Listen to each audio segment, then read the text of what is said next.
3 minutes after 10 is the time. A very good morning to you. I'm still a bit discombobulated by yesterday's events. I'm speaking of the political reshuffle. We'll probably get stuck into that, but I thought I'd throw you something different first, early doors. We'll be talking about the Conservative Party in a couple of minutes, but I just, sometimes I try very hard to take a step back from the fray and work out what it is that's troubling me. There's a story around today about a National Trust calendar that's been given out to volunteers, and some people are having a right old hissy fit because it contains some festivals that Muslims and Hindus celebrate, but doesn't contain references to Christmas and Easter. The rationale behind it is that you don't really need to be reminded of when Christmas and Easter are if you live in this country. But if you're trying to be a little bit more inclusive, i.e. Understand the festivals. This weekend, for example, if you live in Hounslow, in the London Borough of Hounslow, you could have been forgiven for, if you weren't aware of the Festival of Light of Diwali, you could have been forgiven for thinking that you'd somehow missed bonfire night and the fireworks displays had come along at a slightly different period. So listen, I probably wouldn't have done it, that particular thing.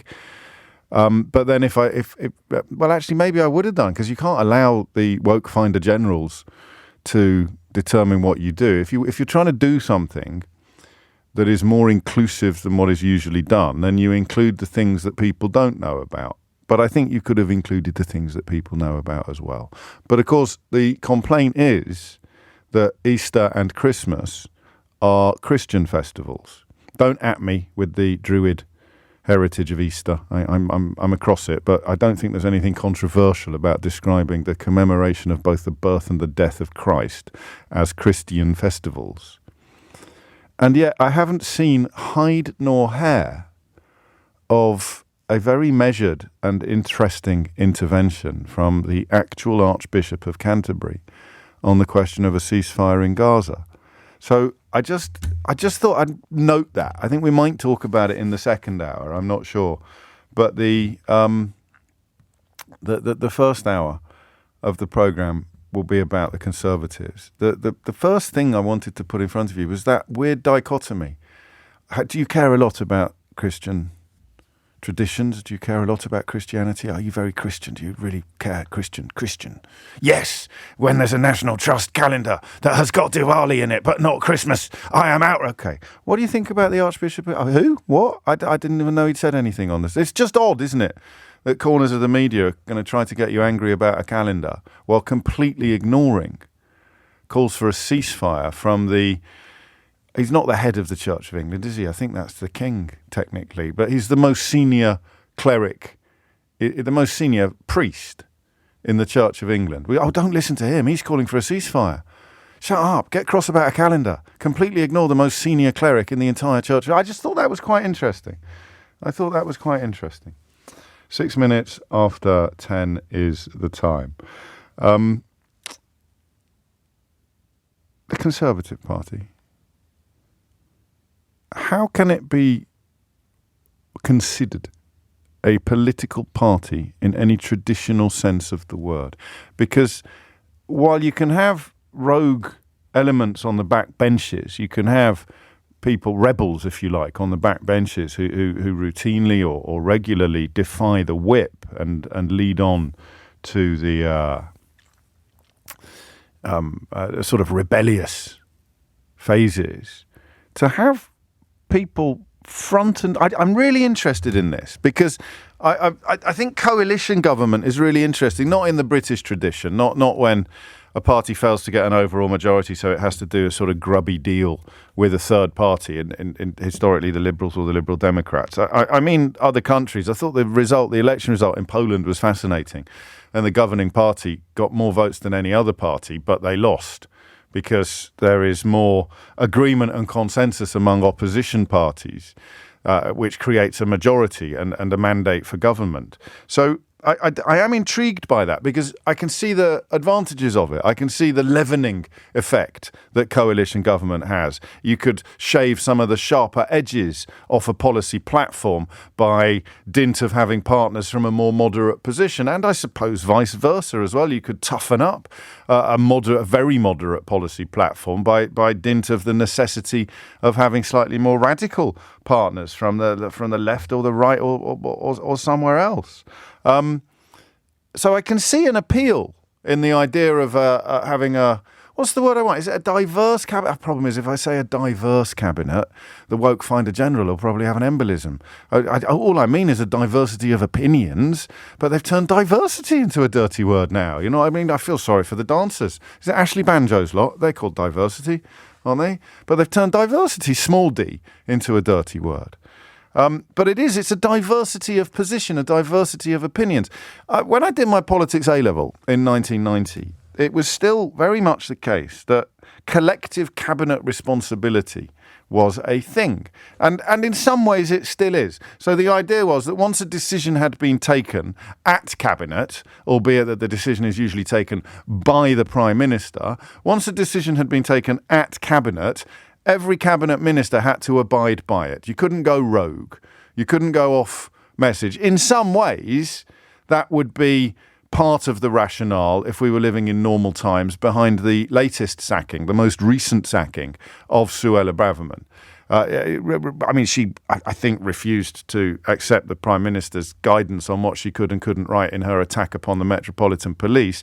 But there was a perception, wasn't there, that she was veering away from the path that Rishi Sunak was trying to follow. So you have, a tradition, a relatively healthy tradition of collective cabinet responsibility, which you could also have in coalition because you'd negotiate yourself to a point where everybody could agree on a policy, but it wouldn't be the policy necessarily that the Prime Minister started with. His coalition partners would have to have their position taken into account as well. But I want you to look, and I apologise for this because it's not a pretty view, I want you to look at two politicians this morning. I want you to look at David Cameron and Esther McVey, who until recently was one of the presenters on GBBs, where they routinely bang on about how awful vaccines are, how awful the government is, and how we are secretly being governed by a clandestine cabal of power brokers, none of whom can ever be named. It's a bit like a Nadine Dorries novel. I'm sorry, a non-fiction, a work of non-fiction by Nadine Dorries. And he's brought her back. So it seems to me that our analysis yesterday, that the sacking of Suella Braverman marked an end of the culture wars, was quite spectacularly wrong. While it looked right, I was claiming the credit for it, whereas in fact it was all you. You rang in repeatedly to tell me that the appointment... I can't believe how wrong you got that, honestly. It's a good job no one's paying you because you'd have to give them the money back. It was categorically your fault that yesterday's programme very much gave the impression that we all thought the sacking of Suella Braverman spoke to a cessation of culture war, as if Sunak had given up on that. Because at tea time, he appointed Esther McVey and let it be known, because these things don't appear in the newspapers by accident. They don't sprout organically from the ether. He let it be known that she would be the Minister for Wokeness. The Minister for Wokeness. Even Nick this morning struggling really to pin down precisely what is meant by woke or wokery. I presume it's calendars not having Christmas in them, probably, despite the fact that it's a calendar designed to make the general population aware of festivals they wouldn't ordinarily celebrate or be aware of. But hey-ho, on we go. How can a party contain both David Cameron and Esther McVey? 0345 6060 973. And I know that this will sound a little insincere, but it isn't. It's just that you judge me by my past performances. It's interesting to me who could possibly still support the Conservative Party. And don't take this the wrong way, but I don't think you actually do support the Conservative Party. I just think that you are so caught up in footballification that you cannot conceive of ever voting for anybody else. You're like a die-hard fan. You're like the fans that go to all the away games. What percentage of the average support for a football team go to all the away games? I wonder if it holds true across all clubs, actually, even if you've got a very small following. The rough percentage of fans that will make the journey for an away game is about a quarter or a tenth of the average home crowd. I think Kidderminster sent about 100. We got about 100 people to Aldershot the other night, which gives you a sort of idea about what the die-hard Kidderminster Harriers fans look like. But the die-hard fans of the Conservative Party have given up, really, trying to work out what it is they stand for. You're just certain that you hate everybody else. You're just absolutely certain that you hate everybody else. And therefore your support for them is unshakable. Because I bet you could not tell me what they currently stand for. See? Hear that silence? Feel that tumbleweed spinning across the studio? What does Rishi Sunak's current cabinet, or what does the Conservative Party in its current form actually stand for? What is it that you support? And the reason why I think that sounds insincere is because I'm about to say I would genuinely like you to phone me. I mean, I can't let you have a free pass. I can't let you say things that aren't true. But if you support the Conservative Party that contains at cabinet level both David Cameron and Esther McVey, what is it that you support? What is it that they stand for, in your view? Hit the numbers now. You will get through. 0345 6060973. And then we will, as ever, throw out a slightly broader question as well that invites contributions from anybody who's been paying attention. What's happened? What's happened to the Conservative Party? You don't have to be a supporter of it to answer this question. The rest of us are watching just as goggle-eyed as you are. What the heck has happened? I mean, how feasible is it that Rishi Sunak surveyed the entire parliamentary Conservative Party? It's a big bunch of people. You know, Boris Johnson's big majority has been nibbled away at by events and by-elections and the rest of it. But it's been nibbled away at, yet remains a huge constituency of people. And then he looked at the House of Lords as well, because, you know, it's more of a 19th century than a 20th century thing, but there was a secretary there was a foreign secretary, wasn't there, under Margaret Thatcher, who was picked from the House of Lords, Peter Carrington. So he looked at every single member of Parliament who is a Conservative, and he looked at every single Conservative member of the House of Lords, and he decided that there was nobody fit to be Foreign Secretary. So he appointed David Cameron. I don't know what that means, but it's got to mean something. So, 15 after 10, question number 1. Can you tell me, either as a supporter or a foe, whether the current iteration of the Conservative Party stands for anything? 0345 6060 973. And then I want you to tell me how the Prime Minister has ended up in a place where the only person he considers fit to be Foreign Secretary is a former Prime Minister who left office surrounded by failure and regret, and at the same time brings in a strange woman, known really for a failed television career and not much else, and subsequently presenting on GBBs, to battle unspecified wokeness. There's a lot there to get your teeth into, and I look forward to hearing what you've got to say. The time is 10:16. The number you need, as always, is 0345 6060973. Matt in South Norwood wonders whether this means Labour will have to appoint a shadow minister of wokery. I don't know, actually. I doubt it, as I'm sure you do as well, but it'd be quite funny if they did. You just have to stand up every 10 minutes and say, sorry, what exactly do you mean by that word? Well, we mean people who put cream on before jam when they're eating a scone. That's woke.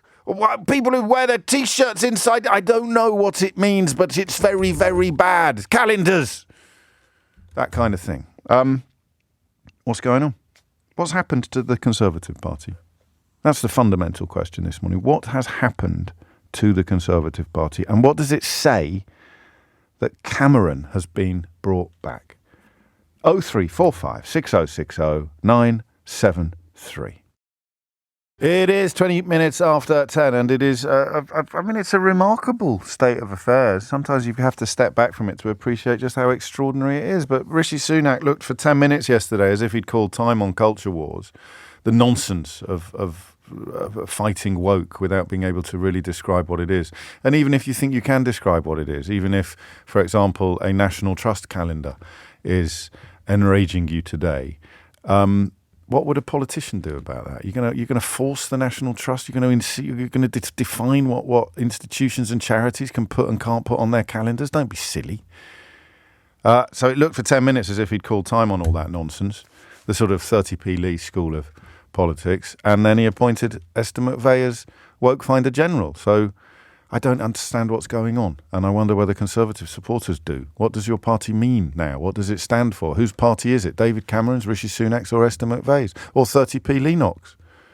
Is it a good thing to have such a diversity of opinion? I don't know. I'll stop talking. I'll start listening. Julian's in Marlow. Julian, what's happening? I think it's just a case of Rishi, in this case, balancing the Tory membership books. Suella Braverman went a bit too far, and that, I think, upset the traditional, more centrist Tory voters. Which bit of what she did upset that constituency? I think criticising the police to such an extent, materially calling the wrong party out for the perceived the threat of violence that the march was going to elicit. She made it all about the Palestinian groups, or the Palestinian supporting marchers, but in fact it was her incitement to the right wing extremists to come forth and create troubles. That's the best. Just in terms of the words you chose, that's the best description of what happened that I've heard. I hope you've recorded it, because I don't actually remember exactly what it was. Just your use of the word materially, because you know, first of all, this idea that there's something left-wing about people marching for a ceasefire and something right-wing about violent thugs, violent hooligans menacing around the cenotaph. You managed to cut through that, which I don't think I managed to do yesterday. And secondly, you're absolutely right. It was the subversion of observable reality, wasn't it? I mean, that's it's to quote a great right-wing thinker, Ben Shapiro. Let's not spoil it, Julian. Let's not spoil it. We were getting on so well. Carry on. No, but I mean that's the only thing with which I agree. But most of the time he turns out to be counter his own arguments. But the facts matter. Your feelings, as you know, traditional, normal right-wingers would say, your feelings don't matter. These are the facts. Well, these are the facts. The observable facts are that the people that Suella Braverman was painting as being the perpetrators of, or the potential perpetrators of violence, were not the potential the actual perpetrators of violence. Those were the more right-wing extremists. Yes, and she seeked to portray the opposite as the actual. So that would have alienated. And she continues to do so. Well, she does continue to do so. She hasn't said, called that one wrong. It was actually my right-wing thugs that came out. No, you're right. She doubled down on the deception. So that alienates what we might call sensible conservatives. Exactly. Let's not argue whether they are sensible at all, but they have a clear benefit if the Conservatives are in, i.e. lower taxes and so forth. So by going so far against logic and clarity and good conservative values and being right-wing extremists, inciting people to violence against the police on such an important day in the calendar and of particular importance due to the various struggles going around the world, most important of which in this particular area is in the Middle East, in Israel and Palestine. She's alienated the traditional conservatives. Now, Rishi Sunak, I never think that any of these ministers are stupid or illogical, because that gets them off the hook too easily. Rishi Sunak is clever with numbers. Yes, I imagine that there's some spreadsheet, some database that is looking at the net impact of each minister doing whatever. And somewhere there is a table that is collating this information and shows Suella went too far and has created a problem with our traditional core Tory voters in the South, typically the Southeast, but the South. Yeah. Or whilst she might have been useful for the more gamony Tory voters, yes, or the red wall, or the converts from the Labour Party and so forth. She's tipped the balance. She's gone too far. So he needs then to bring in someone who is gammon friendly. Exactly. So she's gone into a deficit. So it needs to be expunged, and she has been expunged. But in order to provide a salve or a consolation prize for that gammon right wing, then boom, Esther McVey, anti-woke. Yeah, right, lovely. Get all that. Yeah. Oh, I'm going to pause you there because I object to the accent that you deployed because quite a lot of them are very. It was about the three people who were at Waterloo Station. All right. Well, I'll allow that, but most of the gammonati that I encounter are quite middle class and. As I've said, I always say, neither race nor creed nor region or accent are any barriers to being an absolute beep, gammon. Whatever you want. Gammon. Yes. In this case, let's go with gammon. Okay, so in some ways now I'm worried because I don't get those phone calls anymore, but the phone-in should be, maybe someone else can do this, as a proud member of the gammonati, is Esther McVey enough to fill the hole left by Suella Braverman in your fever dreams? I hope not. I hope she fails massively and gets it completely wrong. But time will tell. I don't know. Materially, I don't know what she's going to say. I don't have access to her calendar, and I don't talk to her directly, but or talk to her at all. But the problem is, and you've actually highlighted it quite perfectly. The problem is that being anti-woke is all about rhetoric. It's why it's really the preserve of the newspaper columnists and the commentators. Because as soon as you seek to become substantive with your anti-woke rhetoric, you end up looking ridiculous and or dangerous, or both. Well, you've heard today, I think it was on Nick Ferrari's show, where a minister couldn't define it.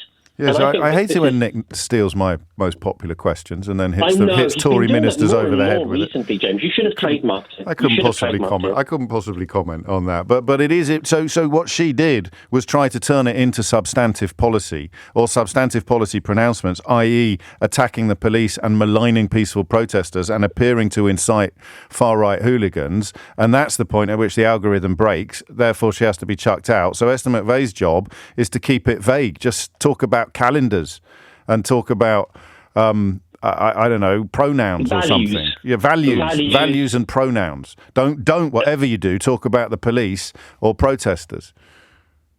No. Or that's not true. You can talk about the police, but you have to say things like, why are they wearing pride helmets when they should be out catching murderers? You can't say their institution... Look, if it doesn't work out at LBC, I know it's a bit touch and go. It is a bit touch and go. Then you could definitely work for Esther as an advisor. I could be in there. Touch and go. As people keep stealing my lunch with questions about wokery.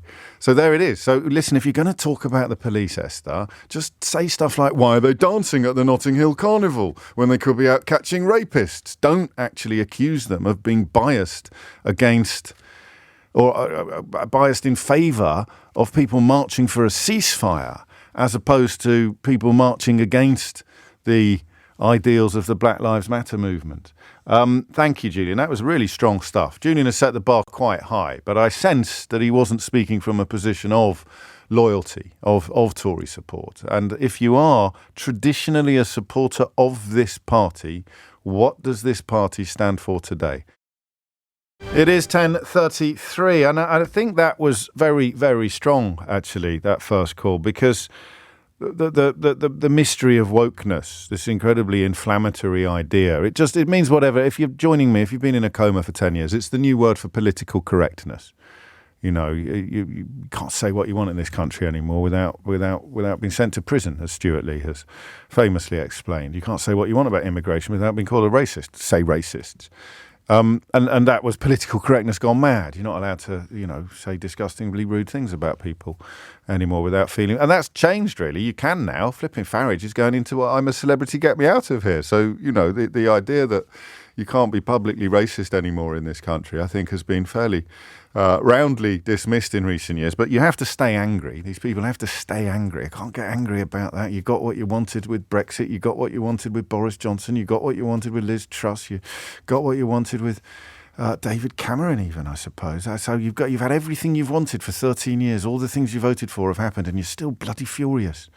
What are you furious about today? Calendars. Okay, that's great. You're furious about calendars. But don't turn it into actual policy, because the minute you turn it into actual policy, you lose the sensibles. So you've got that 15 to 20% of support, which is probably the same 15 to 20% that would be comfortable with a fascist movement rising into power in this country. They can't possibly go anywhere else except the Conservative Party or whatever weird little outfit sets up just to the right of the Tory Party. Increasingly hard to do, of course, because the Tory Party's moved so far to the right in the last few years. At 15 to 20% of the electorate. If you're not in that, but you are a One Nation Conservative, or you are desirous of lower taxes, or you think that too much money is spent on things like helping the poor or educating children or child benefit, you're very much of that view, then you are not necessarily going to go along with substantive anti-woke policies like, for example, inciting violent far-right thugs to desecrate the cenotaph while pretending that the real problem is being caused by 300,000 overwhelmingly peaceful protesters a mile and a half away. That, I think, breaks the fourth wall. It breaks the paradigm. You can't carry on supporting that, so Braverman had to go.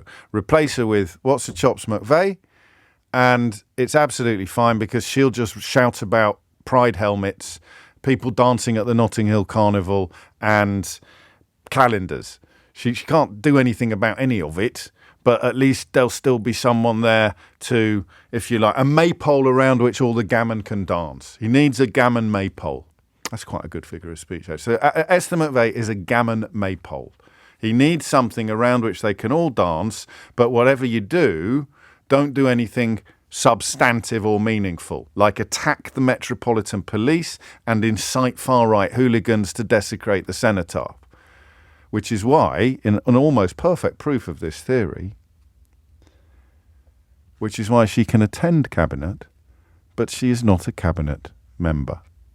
That is, I think, the cherry on the icing on the cake of the theory that she is a PR appointment, a gammon maypole, whereas Cameron is a political appointment.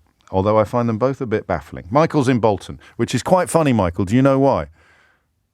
Why? Because it says Michael Bolton on my screen. Well, to be honest, the anti-woker arty, they love me. I'm autistic, I'm non-binary, and I'm also gay. So, welcome aboard. I think. Do I shout bingo? Do I shout house now? Do I shout house? Yep. Bingo. What do you want to say, Michael? So I think, you were saying that they looked across the House of Lords and the House of Commons to find a new Foreign Secretary, and they've just ended up with David Cameron. Yeah. I don't think it was that they couldn't find anyone. I think it was more that they're trying to recapture that kind of the happiness that they see as kind of the beginning of the Tory rule in 2010. And it's just been ever decreasing returns ever since Cameron resigned, and then we got Prime Minister after Prime Minister. And to be honest, I did not like David Cameron at all when he came in. I have many words that I could say for him which are not broadcastable on radio. But, at least with, you mentioned coalitions at the top of the programme, at least with the coalition, there was kind of something stopping the kind of bulldog trying to attack a small child. It was... Yes, it felt different, didn't it? I mean, austerity was absolutely grim and utterly disgusting, but and ideologically driven. But you could do the sums, Michael. You could work out what they were doing and why they were doing it. Whereas since Theresa May left office, it has been impossible. It has, to use Dominic Cummings' own analogy, it's been like a shopping trolley with a wonky wheel. There's no rhyme or reason in the direction that it is heading off in, and I don't think that's changed under Truss or Sunak, oddly, because you might have expected more from Sunak. Yeah, so it feels almost like now the Tory party are literally just grabbing on to whatever's popular. Yeah. We've had kind of Lee Anderson and Suella Braverman going, and saying like, oh, well, the cruelty is the point, which is kind of ironic considering Braverman is a Buddhist. I don't know how she managed to square that and half the things she's saying, but that's another chat for another time. Wait till you hear about Jacob Rees-Mogg being a Christian. Yeah, well, he's a unique flavour of Christian, let's put it that way. But now they're just grabbing onto anything they can. They seem to think that if they're trying to recapture the magic of 2010 where Cameron was popular, now he's been in he's been kind of doing some dodgy deals. Who is he popular with, Michael? Who is he popular with, Michael Bolton? Well, that's a good question. We got one call yesterday off a bloke called Finn. Fen rang in yesterday to big up David Cameron, and the poor fella couldn't name a single thing he'd ever done. I think maybe it's just the perception of having. He's a winner. He's a winner. No, he did say he wins elections. He's quite round and soft edges, and he. He's not, is he though? Maybe he looks the part. I mean, yeah, I didn't vote. I've never voted Tory. To my regret, I voted for the Lib Dems in 2010 because I thought maybe there might be a bit of a change, and that ended up being as useful as a chocolate teapot. I tried to, the other forgotten referendum for alternative voting for proportional representation. We lost that 3-1, 75% down. So it's not great. So it's just now they're trying to present change, and it's interesting, but the thing is, the way they want to do change is to go all the way back. Well, the problem is that we've got, trying to pin it down, we end up doing what they do, under your analysis, just grabbing on whatever bandwagon seems to be going fastest at the moment. So you can't really analyse that politically. You can't really write that down as a thesis or a modus operandi. And the example I think of is the war on motorists, which I never knew about. No one told me about the war on motorists. But because they did better than they expected in Uxbridge and Ruislip, winning by 500, losing a massive, massive majority, but squeaking over the line by 500 votes because of ULEZ, they thought, let's do lots of stuff about motorists. But ULEZ has petered out completely now as an issue because all of the people who thought they were going to have to pay it in Uxbridge and Ruislip, as I explained at the time, the massive, massive majority of them won't have to pay it. So there's a good example of a bandwagon. What are we going to do? We're going to fight on behalf of motorists. Down with plant pots. The bigger they are, the worse they are. Down with massive plant pots and multiple bins. That was a conference speech. Abolishing a meat tax and getting rid of 7 bins. That was a conference speech. I don't think you can tell me what the Tories stand for. As someone who's going to vote for them, come hell or high water, the next general election, and I say, what do they stand for? You would just say to me, they're not Labour. Wouldn't you? Be honest. Be honest. Come on. No harm done. No fights. No fisticuffs. I say to you, why? How can you possibly vote for this lot? 13 years they've been in power. Look at the state of the country.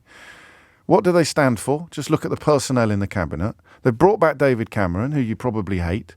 They've brought in Esther McVeigh, who you might quite like, but she's not even allowed to talk at cabinet. Who are they? What do they stand for? What are you voting for? Well, at least they're not Labour. And that's it. That's it. Prove me wrong. Go on, I dare you. Josh is in Hendon. Josh, what would you like to say? Hello. I'd like to say that I am quite a conservative-minded person. But you sound very young for that, Josh. I am. Did you have a traumatic youth? No, I'm a religious person, and I hold conservative values. For example, I believe in families. We all believe in families. We all believe in families, Josh. I believe in reduced migration for a country. A country needs borders. How does that tie in with your religion? Which religion is that? I'm a Jew. But that's a religion that relies entirely upon migration. Well, generally, migration's fine. Migration for other people. You're against? No, that's not what I mean at all. It means, I'm against too many. Many. It's a numbers problem. That's not a religious issue. That's more of a just. Well, I know. That's why I rather cheekily asked you to knit together your opposition to migration with your religious views. But anyway, you're conservative. Anyway, so I'm conservative-minded, yes. and I can't see myself ever voting Conservative again, because they don't seem to stand for a single Conservative value. They only have liberal things. They haven't torn down a single thing that Tony Blair put in. What have they achieved besides taking us out of the EU in a pretty shoddy way at that? They did that in order to abolish nothing. freedom of movement, and it might have backfired a bit for now, but you must be in favour of controlling our borders, which they keep talking about, surely. Well, of course I am, but they only talk about it. They didn't do anything. Well, maybe it's not. Well, maybe it is something that is rhetorically designed to appeal to impulses like yours, but they can't do it because it would actually be, as many people have explained for many years, it would actually be very bad for the country to severely reduce immigration. I don't think so. I think that's based upon a view in which you look at GDP as the most important thing, and not. Well, I was looking at vacancies in the health service, actually. Well, I'm not a big fan of the way our health service runs. I think it's down with that sort of thing. The whole thing seems to be... So when did you last feel that the Conservative Party represented your anti-immigration, anti-health service, pro-family position, and also religious positioning? Well, I never thought they completely followed what I thought, but no. I did have a glimmer of hope. I had a glimmer of hope, and it turns out I was completely wrong, because I should never have trusted Boris. You liked Boris Johnson? I thought that he was going to. But how does that tie in with your commitment to family values? I suppose you could say he's got loads of you could say he's got loads of families, but I sense that's not really what you think you're in favour of for religious reasons. The problem was I never really looked into his personal life. I just looked at his political life. It was very hard to miss, Josh. He had children popping up all over the place. Well, I know that now. You didn't know that at the time? I didn't know that at the time. Gosh. But I thought, if anyone's going to do something... He's an immigrant as well, of course. He was born in America, I think. Well, there you go. So and profoundly, I think we could all agree, profoundly irreligious. Well, yeah, that's come out, yeah. And supremely comfortable with immigration. That's the problem. So what did you like about him? I thought that he was going to be against immigration. I thought he was going to bring taxes down. I thought he was going to do conservative things. Nothing. Right. Nothing. We got locked down from him. That's not a conservative thing to do. We got all these things, and they haven't done police reform. Who do you like? Who do you like in the car? Did you like Suella Braverman? Did you like the cut of her jib?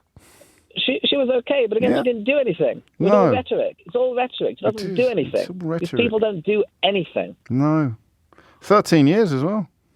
Yeah, it's like what I can't remember who said it, but these are my principles. If you don't like them, I've got other ones. Yeah, it's a bit like, to be fair, it's a bit like you claiming that there was a religious basis for your opinions, when really it's just anti-immigration and please let me pay less tax. No, I think personally, I believe tax is theft. That would definitely. Well, that is proving my point, Josh, not challenging it. No, I don't think so. Well, of course it is. No. Well, I just said you want to pay much less tax, and you said, I personally believe tax is theft. How is that a challenge to my depiction of you? Because you're asserting that this is nothing to do with my religious beliefs, and I believe it's wrong to steal. Right. But, okay, no, you've got me there, Josh. It is absolutely wrong to steal, and that is a religiously based political opinion about taxation. Yes. Yes. There you go. There you go. Indeed. Well, I mean, peace be with you. 10:51 is the time. So, who exactly is drawn to the current iteration of the Conservative Party? It is nowhere near right-wing enough for some people, including our last caller. And yet for others, it has moved far too much to the centre. No, that would be the same thing, wouldn't it? And yet for others, it is far too right-wing, as is evinced by Suella Braverman's recent conduct and dismissal and unpopularity. The approval ratings were dismal for Suella Braverman. And that's the weird thing, because people in the Mail and the Murdoch press will tell you endlessly that this is the silent majority. And then you speak to the country, you poll on it, and you're looking at 15 to 20% support. Why is that? Why are racists so desperate to believe that everybody else is privately racist? They just haven't got the guts to say so out loud. I don't know why that is. Is that shame? Does that come from shame? Is it a you think of Paul Dacre, the editor-in-chief of the Daily Mail, has spent his entire career trying to turn the entire country into a place where his prejudices and bigotries don't look disgusting. If you can gaslight the entire country into being terrified of foreigners or dedicated to slashing the welfare state, you can turn the entire country into a nasty, mean place. Then nasty, mean people will feel a bit better about themselves. I don't know. I'm thinking out loud. But I do know this. I don't think anyone can tell me what the current Conservative Party stands for in meaningful, traditional, political terms. But I'm not going to stop asking. Sam's in Biddulph. Sam, what would you like to say? I don't think they actually stand for anything anymore. I think they've run out of things to pretend to stand for. I think all they're interested in doing is maintaining power. I don't think they even really But why do they even want the power? Why do they even want power? Money for them and their friends. I think that's all they're interested in. Status. Yeah, and I think it's a purely selfish ambition. Don't think any of them really care anymore about what happens. It's become about politicians, not politics. There's not really any policies being argued about. It's everything in the 7 bins? is about 7 bins? Who cares? Meat tax? Meat tax. Yeah, it's just all designed to create anger and confusion and create people choosing sides. Sleeping bags for homeless people. Yeah. You're right, aren't you? It's as if she just, or they even, because I don't want to let Sunak off the hook. He's come up with an awful lot of rubbish. You identify the target that you want people to hate rather than the problem that you want to fix. Yep. I don't believe any of them really care about the country. I think pretty much all of them are in it for themselves, and I think that the reason probably they've brought David Cameron back is that he is going to incite more talk about the politicians, and I think that's all they care about is being in the newspapers and being in power. What do they? Yeah, I mean, maybe. Why Cameron though? I don't. It's got to be a little bit more than that. It just looks like another desperate roll of the dice. Actually, the more you think about it, why Cameron? Sunak could reply, "Why not? Everything else is failing. Why don't I give him a go? At least he won an election." The only possible thing I can think is that, I mean, I grew up in the Tony Blair era, and since then, consecutively, every Prime Minister seems to have got a little bit worse, not including Liz Truss, because I don't include her in anything, but... No. She's anomalous. Yeah, even Sunak versus Johnson. I mean, I think part of the problem with Sunak is that he does appear slightly more statesman-like and does appear slightly more sensible. Well, he does appear to be, but Cameron, everyone thinks Cameron is statesman-like because he sort of bumbles around the place with his shiny face, not putting his foot in his mouth. That's about the extent of his achievements, is not putting his foot in his mouth. The Greensill stuff should have excluded him from returning to public life for the rest of his puff. It really should, but here he is, popping up again. But, yeah, I think that's all it is. I think they're trying to put on a show and they're trying to just scrape as much money for themselves as possible. And I think that's all it comes I'm always down to. Slightly wary of that analysis because it is a bit simplistic, but sometimes simplistic is true, isn't it? I mean, Cameron, for example, makes a lot more money not being, but then he probably increases his capital, doesn't he? He goes back out after being Foreign Secretary, and then some of the damage done by his association with Greensill is undone because he's been back on the world stage looking all statesman-like, despite the fact that his list of achievements is, well, it's very short. Robert Shrimsley at the Financial Times did a very funny tweet yesterday. He just put, this is a thread of David Cameron's foreign policy achievements. 1 of 1. You know, when you do a thread, you put 1/5 because there's going to be 5 tweets. And he put, this is a thread of David Cameron's foreign policy achievements, 1/1. That was the end of the thread, which was very clever. Gillian's in Barnet. Gillian, what would you like to say? Oh, hi. I actually have to agree completely with the last caller. Oh, how dull. How dull, Gillian. Can't you pretend to disagree? Say something mad about taxes. People enjoyed that. Okay. But the thing is, this government is a complete disaster. Yes. I'm in my 7th decade and I've never seen such an absolute crash happening. No.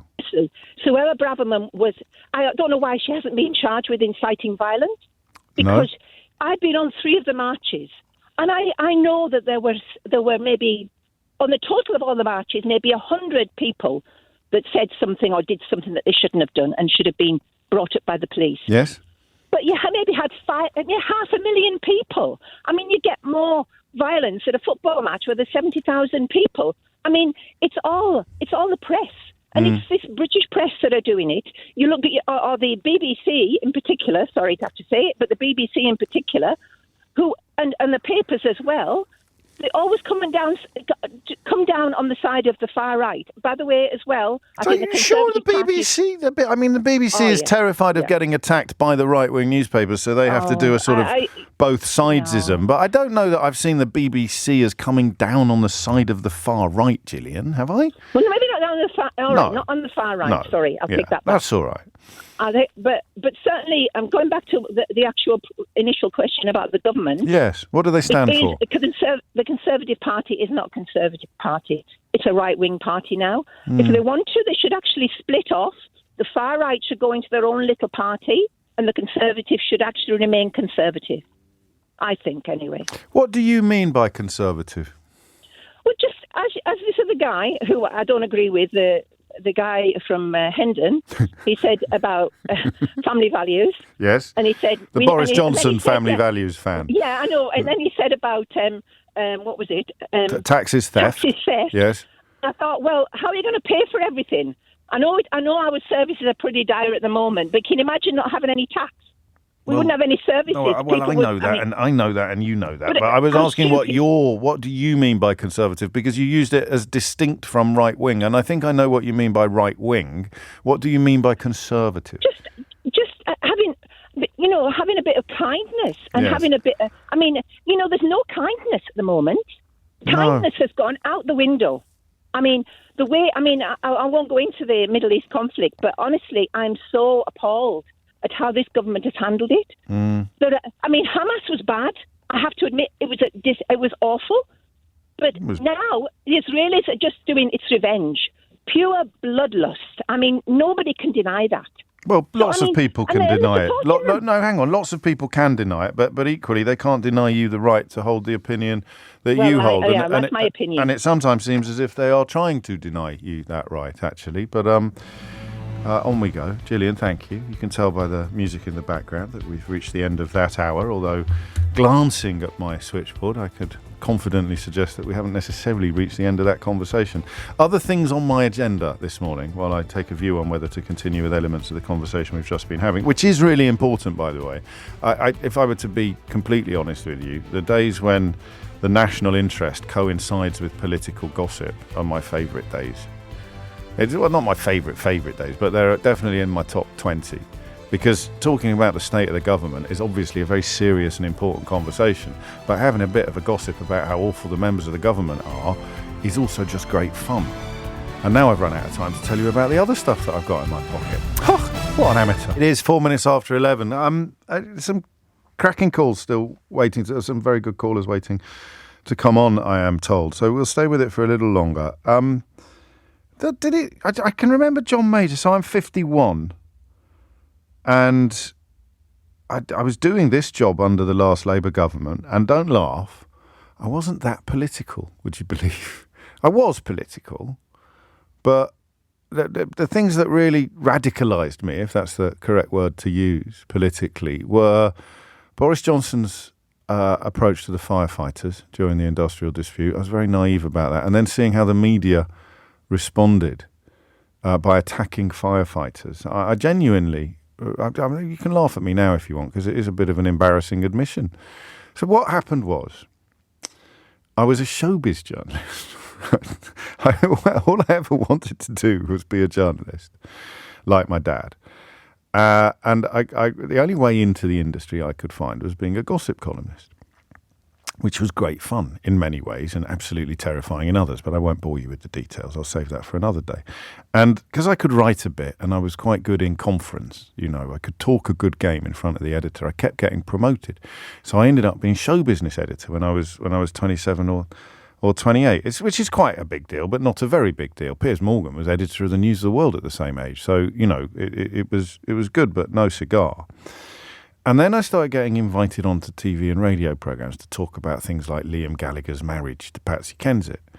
about which I knew nothing at all. But that apparently didn't matter. You could just sit there and speculate or repeat things you'd read elsewhere that morning. And I turned out to be quite good at that. So people offered me more work in broadcasting, which moved into political opinions. I ended up on a daytime television show on Channel 5 where we would debate the major issues of the day. And I was all right at that as well. And then I sort of, in a roundabout way, after a year of not doing much at all, I sort of ended up here. And then I became political. Talking to you every day made me realise 2 or 3 things. Key being how many people had been gaslit and manipulated into positions of hatred and anger by right-wing media, something that had never really registered with me before. You can laugh again now. That's that. You have my permission. The second thing that I learned when I got here was that there is almost no pushback against these prevailing narratives of anti-immigration or anti-welfare state, anti-single mother. The commoditization of hate had been around me for my entire life, both personal and professional, to the point where I'd never noticed how extraordinary it was. And then things like redistribution of wealth, unfairness. You change my mind about loads of things, some big, some small, until the point where we get to where we are now. And although I did a politics A-level, I also did a medieval history A-level. And no one would think that I was an expert on medieval history. I can't even remember whether it was the Carolingians or the Merovingians in the relevant time scale. I mention all of that, partly because I love talking about myself, but mostly because I can't remember what usually happens.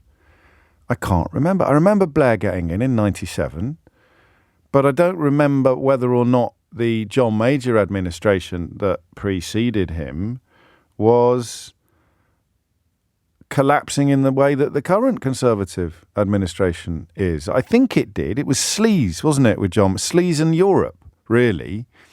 And again, I'm drawing entirely upon very vague memories, a sense that he wasn't respected by his own membership, by his own senior lieutenants.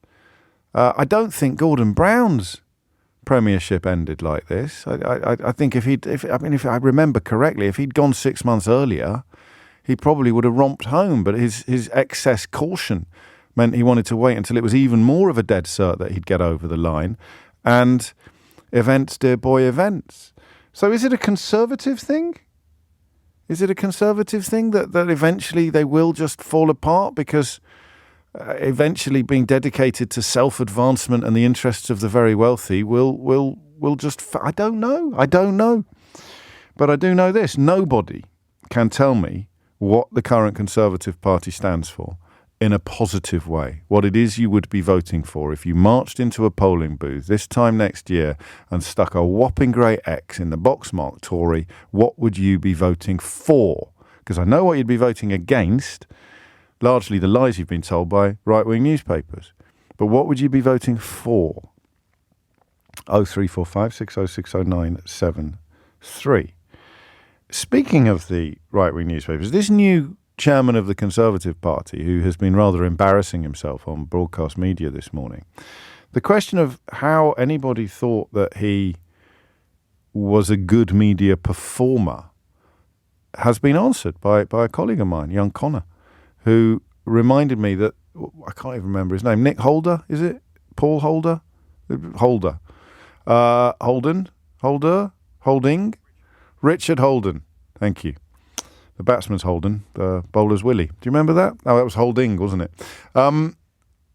He was the MP who kept getting quoted in the Daily Mail when they ran 13 consecutive front pages about Keir Starmer having a perfectly innocuous curry in an attempt to pretend that Boris Johnson's serial contempt of Parliament, his egregious lies and his disgusting carousing in Downing Street while the rest of us weren't able even to attend the funerals of some of our loved ones was morally equivalent. You remember they spent 13 days pretending that curry carried all the weight and significance of Boris Johnson's egregious conduct. And the MP they kept quoting was, I've forgotten his name again, Richard Holden. The MP they kept quoting was Richard Holden. So I think somewhere in the Conservative Party high command, they think, well, he's a good media fella. He was the one that got that curry all over the front page. It ended in humiliation and embarrassment for everybody involved. But, if they haven't reported the humiliation and embarrassment in the Daily Mail, then the humiliation and embarrassment never happened. That's how reality works in Downing Street. So I think that John, is it? Andrew? Pete? What is it again? I think that Richard Holden has been made chairman of the Conservative Party because he got quoted a lot in the story about Keir Starmer's curry, and therefore some people in that building, probably the same people that think you should announce the major offices of state with an emoji on social media. I don't know, did you see that yesterday? They actually used emojis to announce the appointments of new foreign secretaries and home secretaries and the rest of it. Probably in that same office, they've decided that this fella is going to be a good media performance. 11:11 is the time. Bill writes, do you consider yourself perfect? If not, what are your faults? Oh, Bill, it's your lucky day. My last book, How Not to Be Wrong, The Art of Changing Your Mind, contains 7, 8, 9, possibly 10 chapters of my own missteps and mistakes over the years, which you can either get it in all good bookshops. It's enjoying a bit of a resurgence now, Bill, since you asked, thanks to the success of my latest volume, How They Broke Britain, which is about all of the people that have brought us as low as we currently are. So no, far from perfect, Bill, but probably a bit brighter than you. It's 12 minutes after 11, and the question of what the Conservative Party today represents remains unanswered. So there's no pressure on Sammy in Rutland. Sammy, what do you think? No pressure at all. I think going back to what you've said previously, that I think it's sometimes lazy to say that, that MPs are in it for themselves and some of the decisions they make are self-centred. I think if we take a step back and look at this, I think previously, and I think before probably at the point of the Cameron government and before that, I'm not a Conservative voter, but I would look at the Conservative Party and their policies with a level of respect, thinking that it was based on some ideological principles of conservatism, economic. You mean like a Ken Clarke budget, yes, absolutely. Yes, and even if you didn't agree with it, you understood their position. You may not agree with it, but you understood it, and you spoke the same language. Exactly. Yes. And I think what happened, and I think was forced upon them, obviously, with the debate of Europe and Brexit. But by opening that door, they kind of created and opened a back door of conservative ideology that entered in this cultural narrative to what conservatism is. And I don't think that they deliberately meant to do that. I think that events then took over so that, in winning the debate on Brexit, they realised that they had to add that cultural narrative. And then if you think where media has gone in the last 10, 20 years around that kind of multiplicity of different ideas and views that media now presents at different outlets, they realised that to be able to create the listening figures, etc., they also, and the newspapers, that also was very effective in gaining that traction. And so events have carried on where now you see conservatism has been blended with this cultural narrative that I think the Conservative Party, traditional Conservatives, don't recognise, and it wasn't previously there, that has completely changed what conservatism is seen as. Now, I'm calling from Rutland and Stamford, which you'll know is heavily conservative. And I remember being I went to a private school, and I remember being at an assembly sort of talking about the general election where they did this thing where they said, stand up if you're a Labour voter, and I was the only guy that stood up. However, all of the people around me, their views I respected. We spoke the same language, and it was around policy ideals. It was around economic ideology. It was something that you could understand. With Brexit, I think that a back door was opened, and I don't know how they closed, but I also don't know how. It's a really good point. I'm just going to make a list of yes. I just want to make a quick list of things that we might file under what has been let in. So there's a form of nativism or racism. Yes. Yeah. But also, in more recent weeks, confiscating tents from homeless people or punishing charities for giving homeless people tents. That's not something that a traditional Conservative could countenance, is it? And I don't. And I think that it was a deliberate strategy of the Brexit position that they had to open that door. But unfortunately, now I think it's now tainted or changed what people view conservatism as, and I don't know how they then close that door. And I don't know how opposition parties also don't get pulled into that debate. But I think it was inadvertent that happened, and now the political landscape has completely changed as a result. And what conservatism has changed. Well, it was very interesting looking at what Dominic Cummings had to say about Nigel Farage and Aaron Banks and the rest of them in the earlier days of the referendum, because he really sort of was repelled by them and their nativism. But as the campaigns went on, I think it became clearer and clearer to him that there was no way they were going to get over the line without that constituency, without that UKIP vote. And therefore, by the final weekend, he was spending all the money they had on Facebook adverts that could have been ripped straight out of the Leave.eu playbook. And that is the unleashing that you describe. You don't get to blow another whistle and summon it back to the kennel, do you? It's out there. And once it's torn up membership of the European Union or torn up free movement, it needs to find something else to tear up, whether it's the European Convention on Human Rights or food banks, of course, which came under attack from 30p Lennox not that long ago. The only thing that I think is something that is of their own making is that the kind of conservative broad church probably didn't in the last 30, 40 years expand its appeal to a wider voter set, so that what happened is you've got a growing contingent of the Conservative Parliamentary Party, but also Conservative voters that carried this cultural view and weren't willing to have this policy debate that we've had traditionally, because they didn't have a multiplicity of views within their own party. And so what happened was that contingent, even if they weren't willing to debate this on a policy level, they were just loud enough that they had to be listened to. And then that then is extended to the debate in political discourse with the public as to, the rights and wrongs of supporting Brexit or whatever. Making everything quite binary. Exactly. And so all of this leads to, they've opened, David Cameron essentially did it, but they've opened this back door to actually something far greater than where the Conservative Party is now and what it represents, but conservatism in general. And I do wonder whether they can ever close that door. It's a fascinating analysis. And I'd go a tiny little bit further and suggest that opening that door also involved a sort of subversion of reality.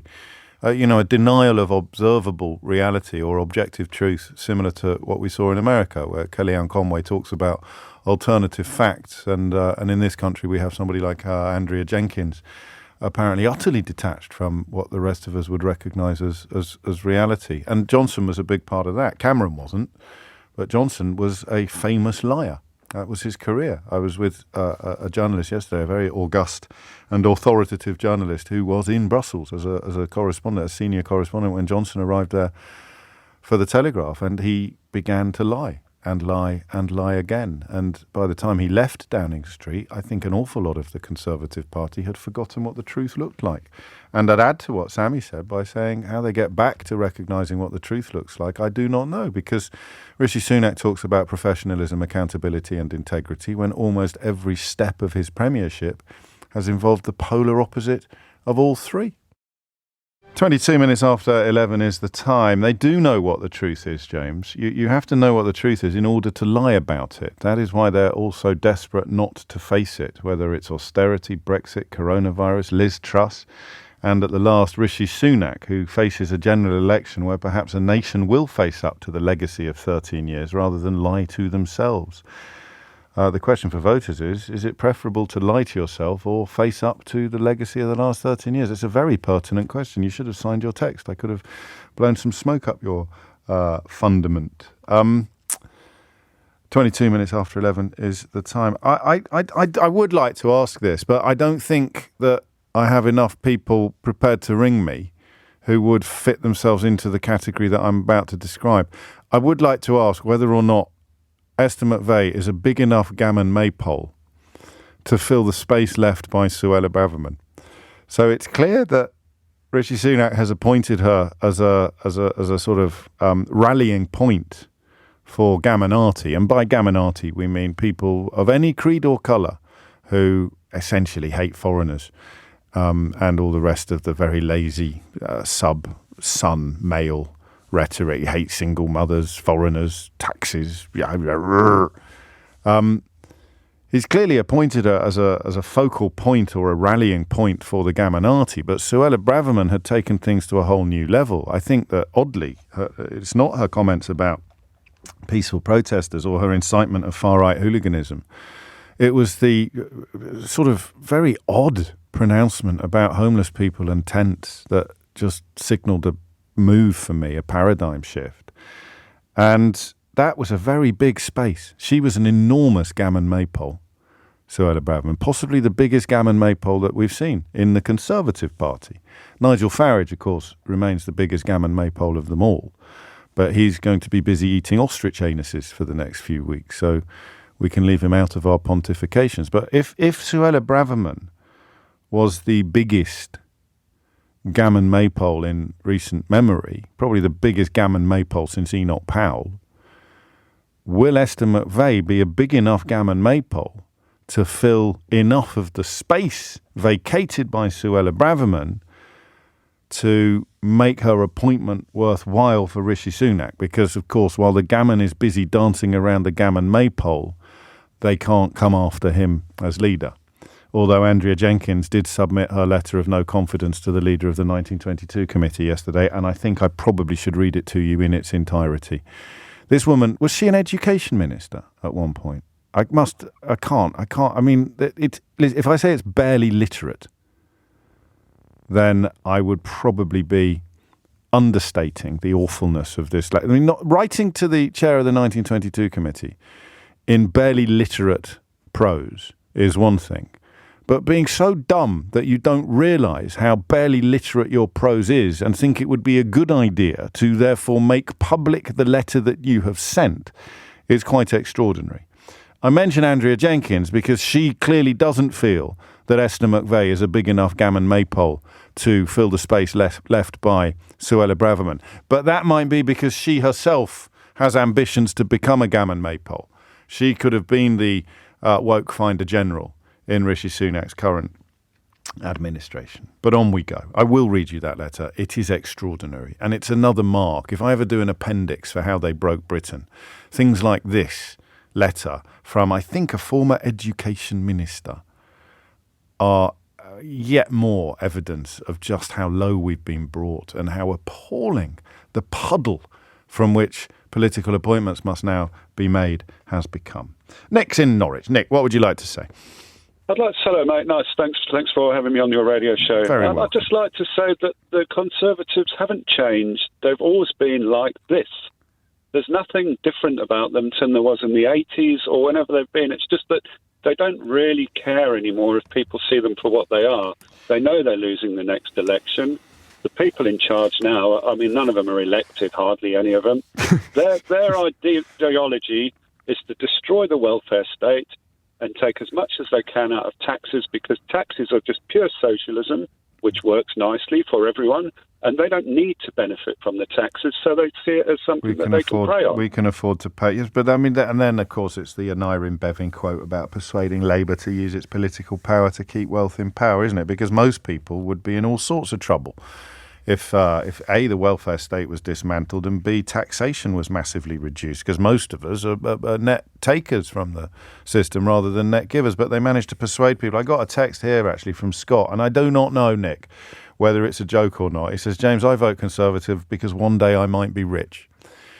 No. I work. I drive around all day. Honestly, I don't think that Labour are that close. It depends where those polls come from. I mean, you meet people all day, and they seem to think that everything's wonderful, and I just don't understand where they get it from. I don't meet people like that. I do. I was in Norwich last week. I didn't meet anyone who thinks everything, although it was probably a slightly self-selecting crowd, given that they'd paid to come and see me. I mean, I laugh when you say, get people to phone up. There's not many people like me that drive around all day, listen to you, then Nick Ferrari, then you. The next day... There's loads, actually. But ringing in makes you weird. No offence. It's a very tiny proportion of the audience that actually pick up the phone and ring in. But let's not get distracted. I would...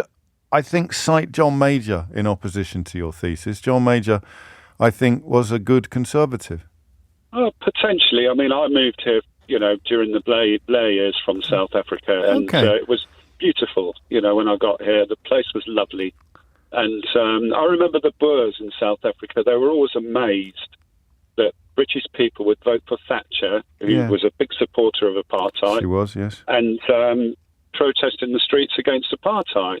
And as for David Cameron, I mean, correct me if I'm wrong, but I believe he used to call for Nelson. Oh, yeah, but you've said it on the radio now, so you put me in a slightly uncomfortable position. Sorry, mate. That's all right. I just to be Club. No, I'm familiar with his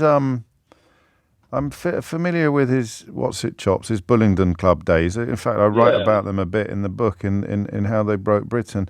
But I don't think Cameron. I've not got Cameron saying anything like that about Nelson Mandela. I don't think. I believe, but I could obviously be wrong, that he used to run. Don't repeat it.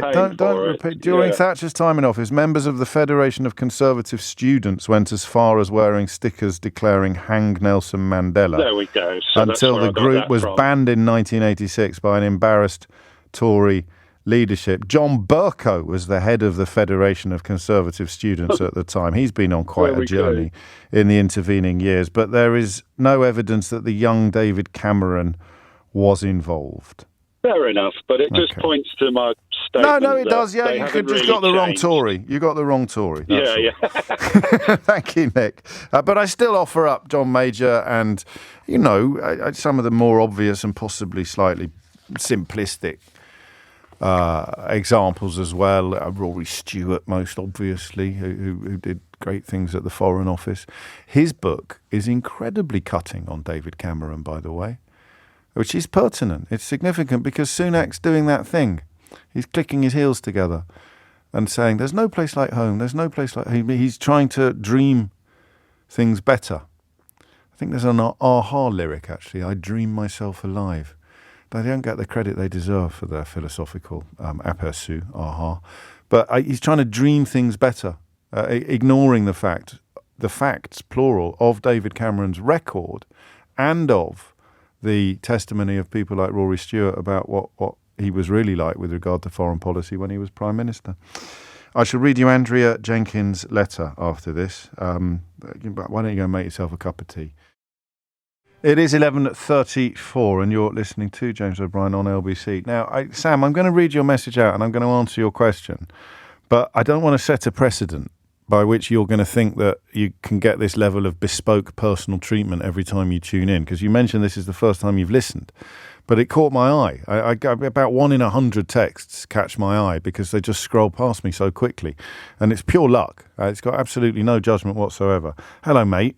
Sam from Wales here. First time listening live. Oh, okay, so you do listen on catch-up. I take back some of what I just said. To settle a debate between me and a friend, did David Cameron have the sole power to add a minimum vote, a minimum percentage vote, to make the Brexit referendum binding? Almost like a filibuster, I guess. I hope this makes sense. I'm not up on my political terminology. I think you might have misused the word filibuster, but yes, they could have.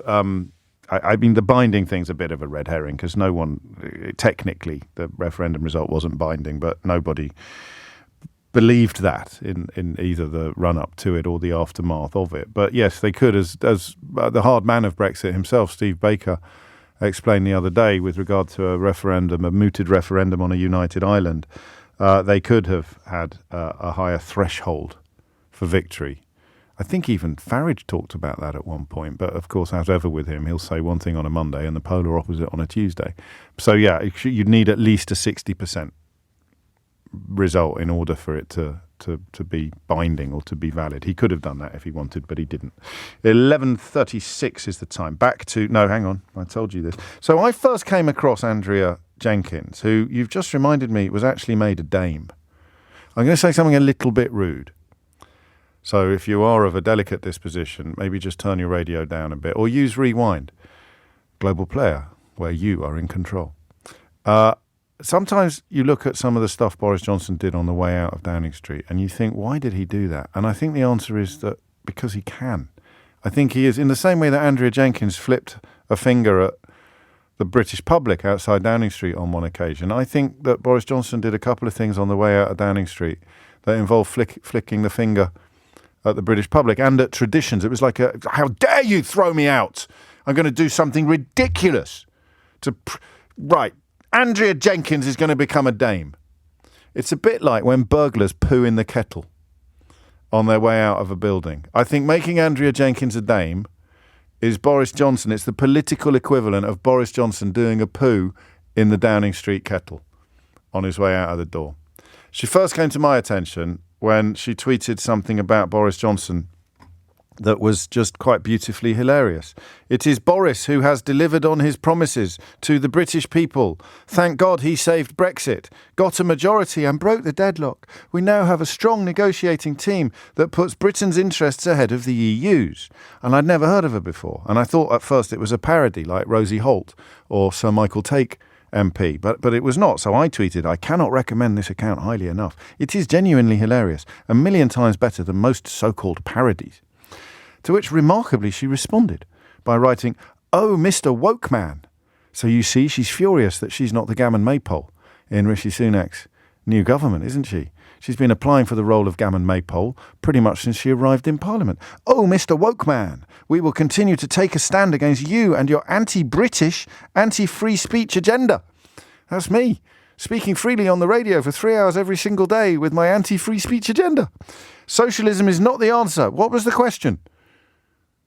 And the time will demonstrate what a real idiot you are. That's me told. And then this bit you'll think I'm making up. Hashtag pro-Brexit, hashtag pro-Boris, hashtag pro-Trump. Pro-Trump. And then a Union flag emoji. And you owe me, frankly, because that was in 2020. That was September 2020. And if you'd been following her for 3 years, although I think she locked her account shortly afterwards, you'd have enjoyed all manner of hilarities like that, culminating in yesterday's letter of no confidence sent to Sir Graham Brett. I'm going to read it to you in its entirety, and I'm going to resist the urge to do any funny voices because, frankly, it doesn't need one. Dear Sir Graham, enough is enough. If it wasn't bad enough that we have a party leader that the party members rejected, the polls demonstrate that the public reject him, and I am in full agreement. It is time for Rishi Sunak to go. Rishi's Machiavellian involvement in getting rid of our democratically elected leader Boris Johnson, who bravely fought for Brexit when Parliament was in deadlock. Yes, Boris, the man who won the Conservative Party a massive majority, was unforgivable enough. That's a sentence. That's an actual sentence here. Ready? Yes, Boris, the man who won the Conservative Party a massive majority, was unforgivable enough. Between 2022 and 2022, this woman was a Minister for Education and Skills. Rishi's Machiavellian involvement in getting rid of our democratically elected leader Boris Johnson, who bravely fought for Brexit when Parliament was in deadlock. Full stop. That's a sentence. Let me read it to you again, lest you've missed just how imbecilic it is in construction. Rishi's Machiavellian involvement in getting rid of our democratically elected leader Boris Johnson, who bravely fought for Brexit when Parliament was in deadlock. Full stop. What? Next sentence. Yes, Boris, the man who won the Conservative Party a massive majority, was unforgivable enough. Full stop. Something with which I would actually agree. Boris Johnson was indeed unforgivable enough for anybody, but I don't think that's what Dame Andrea Jenkins intended to convey. Another sentence now. But then to purge the centre-right from his cabinet and then sack Suella, who was the only person in the cabinet with the balls to speak the truth of the appalling state of our streets and a two-tier policing system that leaves Jewish community in fear for their lives and safety. That doesn't, full stop, that doesn't make any sense either. There's verbs missing, isn't there? Is it verbs? There's not enough verbs. Either that or she's been at the herbs. It's hard to be sure.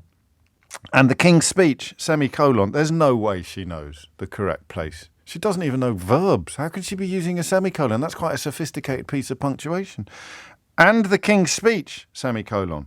We should have had a barnstorming speech that would have strongly set out our stall ready for the general election that defines our true conservative values.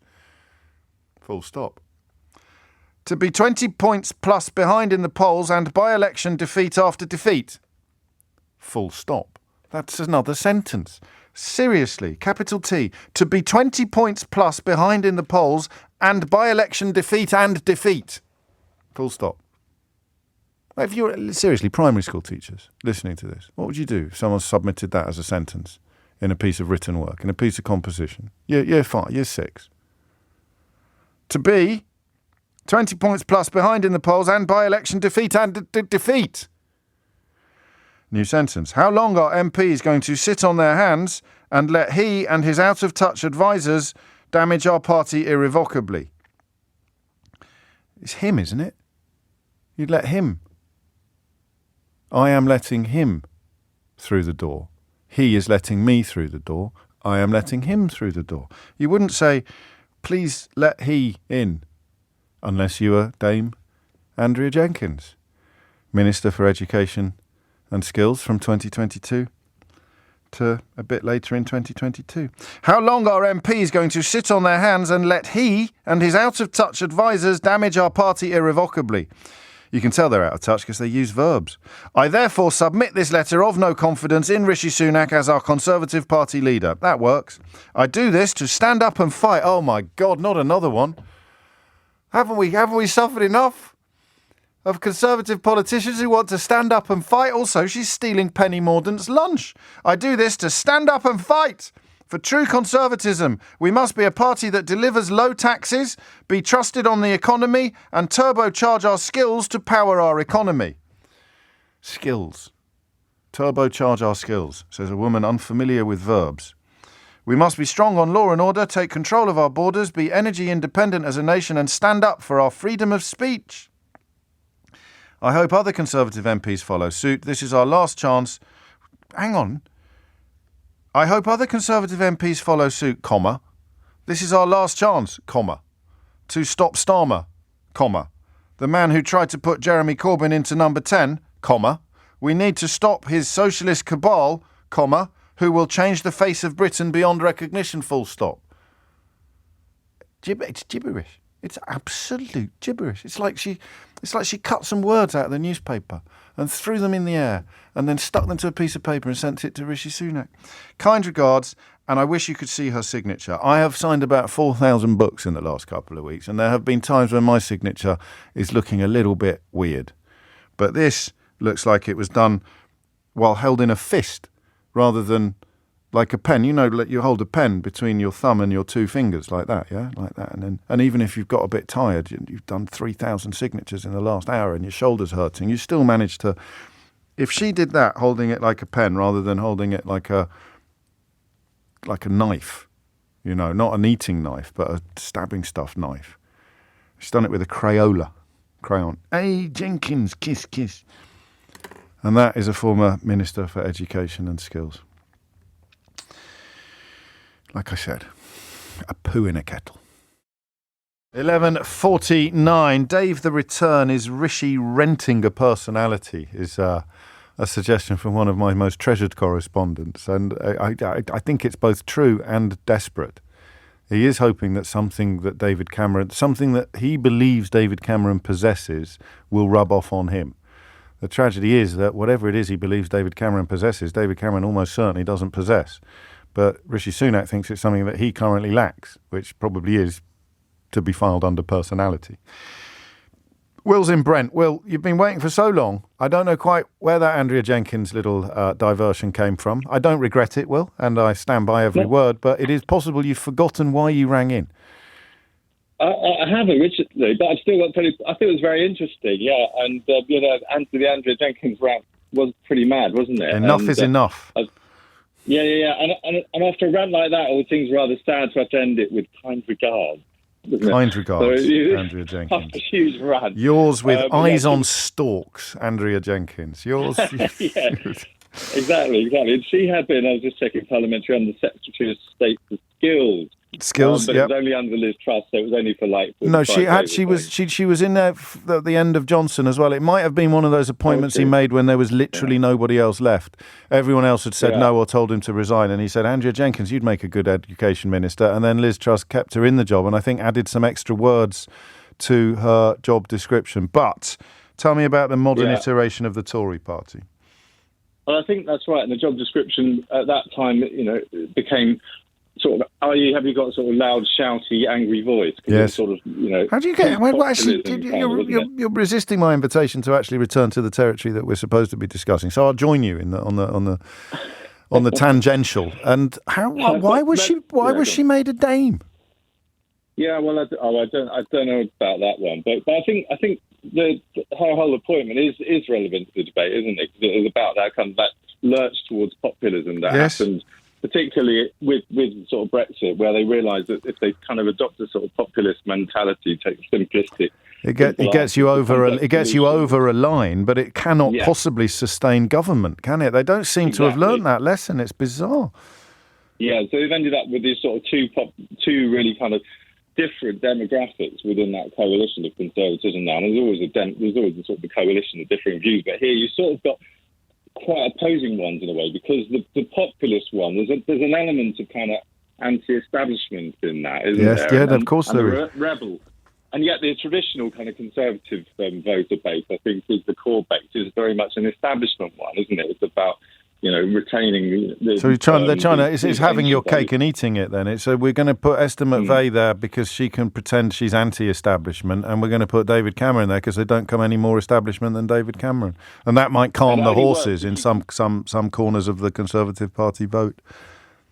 Yeah, and it only works if you can just talk separately to different sections of that population, which maybe they were able to do a little bit via social media in those sort of days where typing through Facebook, etc.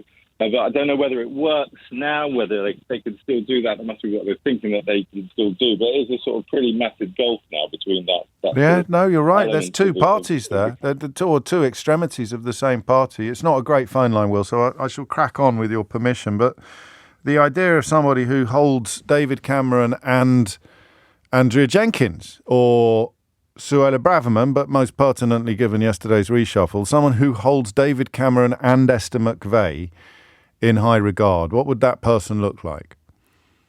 Apart from the people who don't care who it is, they are besotted with the rosette, with the blue rosette. But someone thoughtful who can simultaneously hold David Cameron and Esther McVey in high regard. Because if those people don't exist, then the question of what the Tory party stands for or even looks like today becomes even more urgent. A quick apology to Andy, who writes, please stop making me laugh when I'm in the gym lifting weights.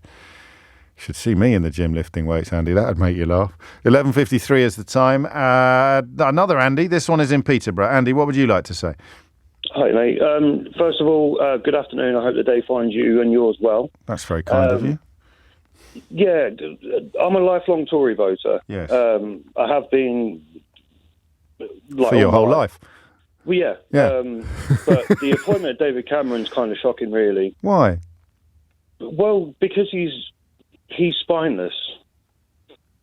Well, hang on. I mean, how lifelong are you a Tory voter? Because he's 13 years ago, mate. Well, lifelong, but I never agreed with his appointment in the first place. But right. But you voted for him. The thing is, listen, it's job for the boys, isn't it? I'm just checking. You did vote for him twice, did you? I did. Yeah.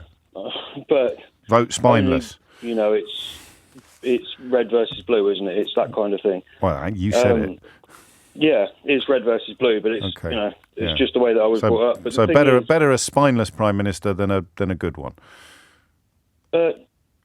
Well, that's arguable, isn't it? Yeah, fair enough. So go on. Why the appointment? I mean, so who do you like then, Andy? To be completely honest with you, the next election, I'm voting for Labour. Okay. The Tories have lost my vote completely.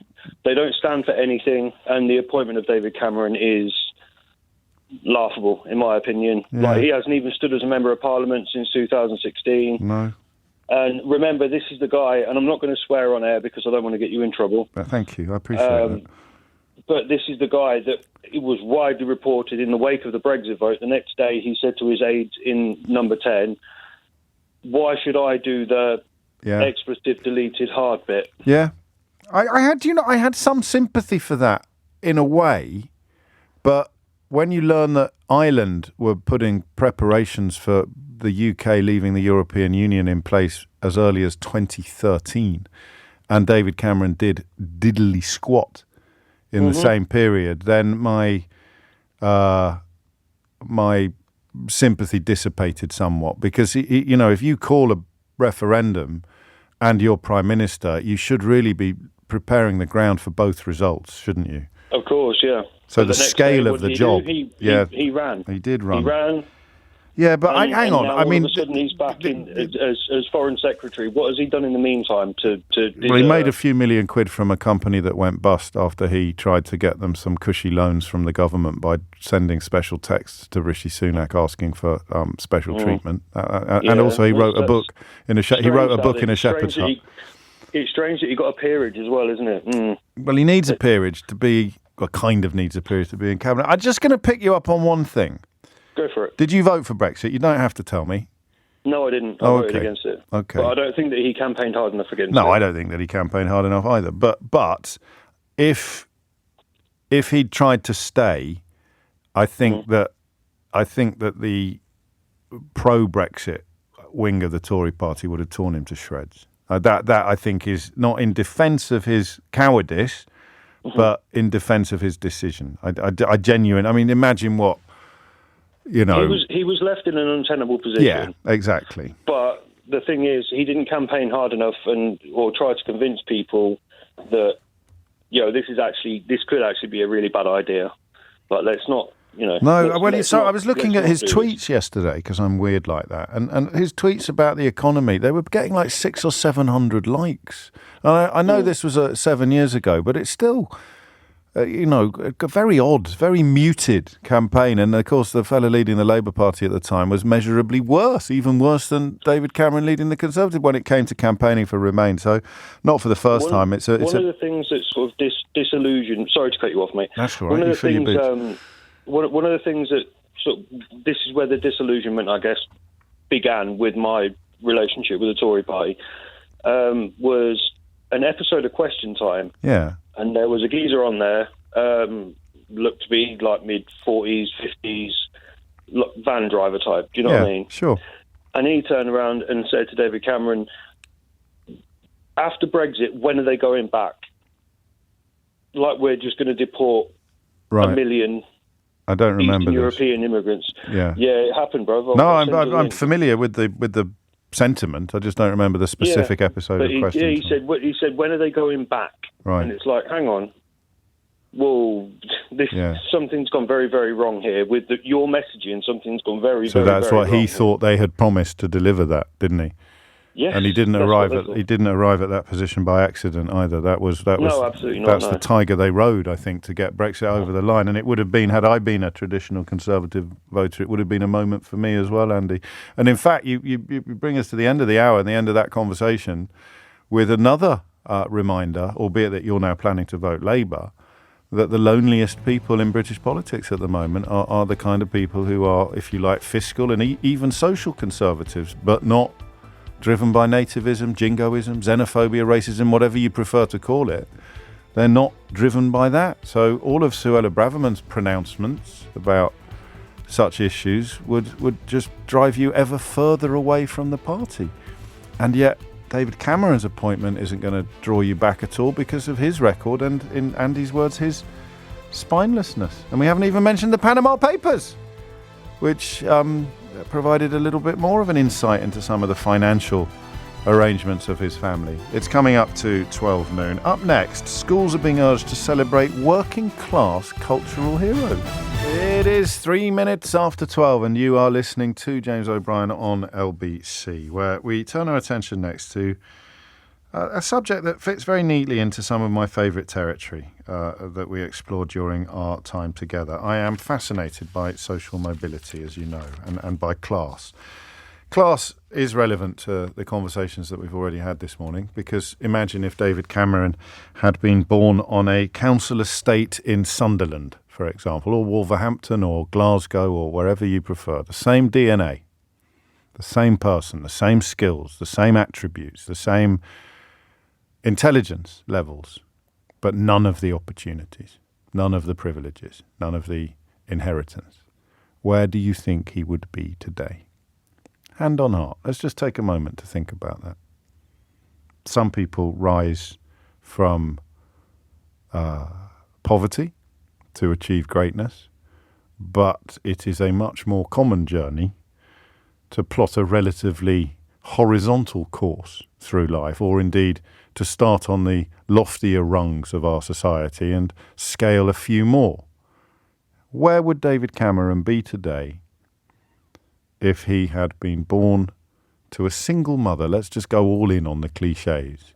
If he'd been born to an unemployed single mother on a council estate in Sunderland or Birmingham or Slough. You see? That's all. That's all you have to do. You just have to engage in that little simple mental exercise. You can play the same game with Boris Johnson if you want. Or yourself, actually. Or me.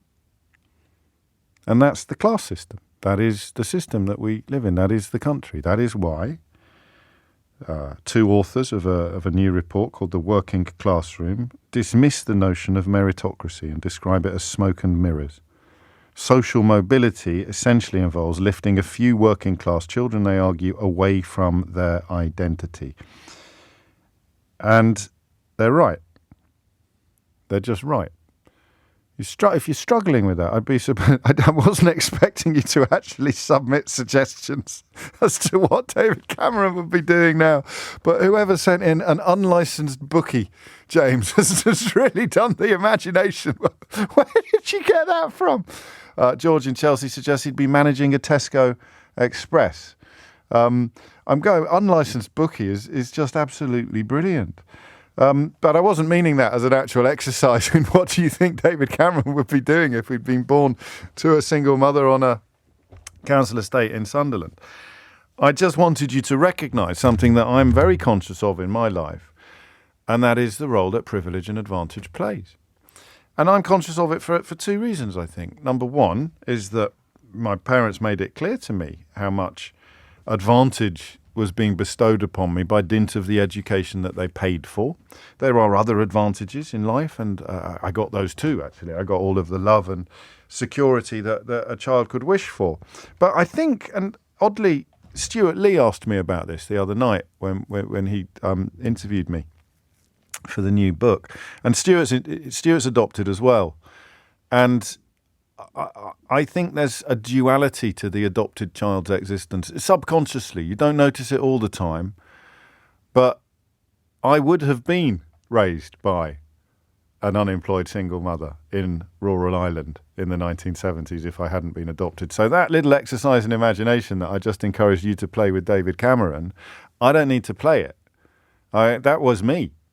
That was me with the same DNA, with the same intelligence levels, with the same attributes, with the same latent skills or learning. But I was adopted.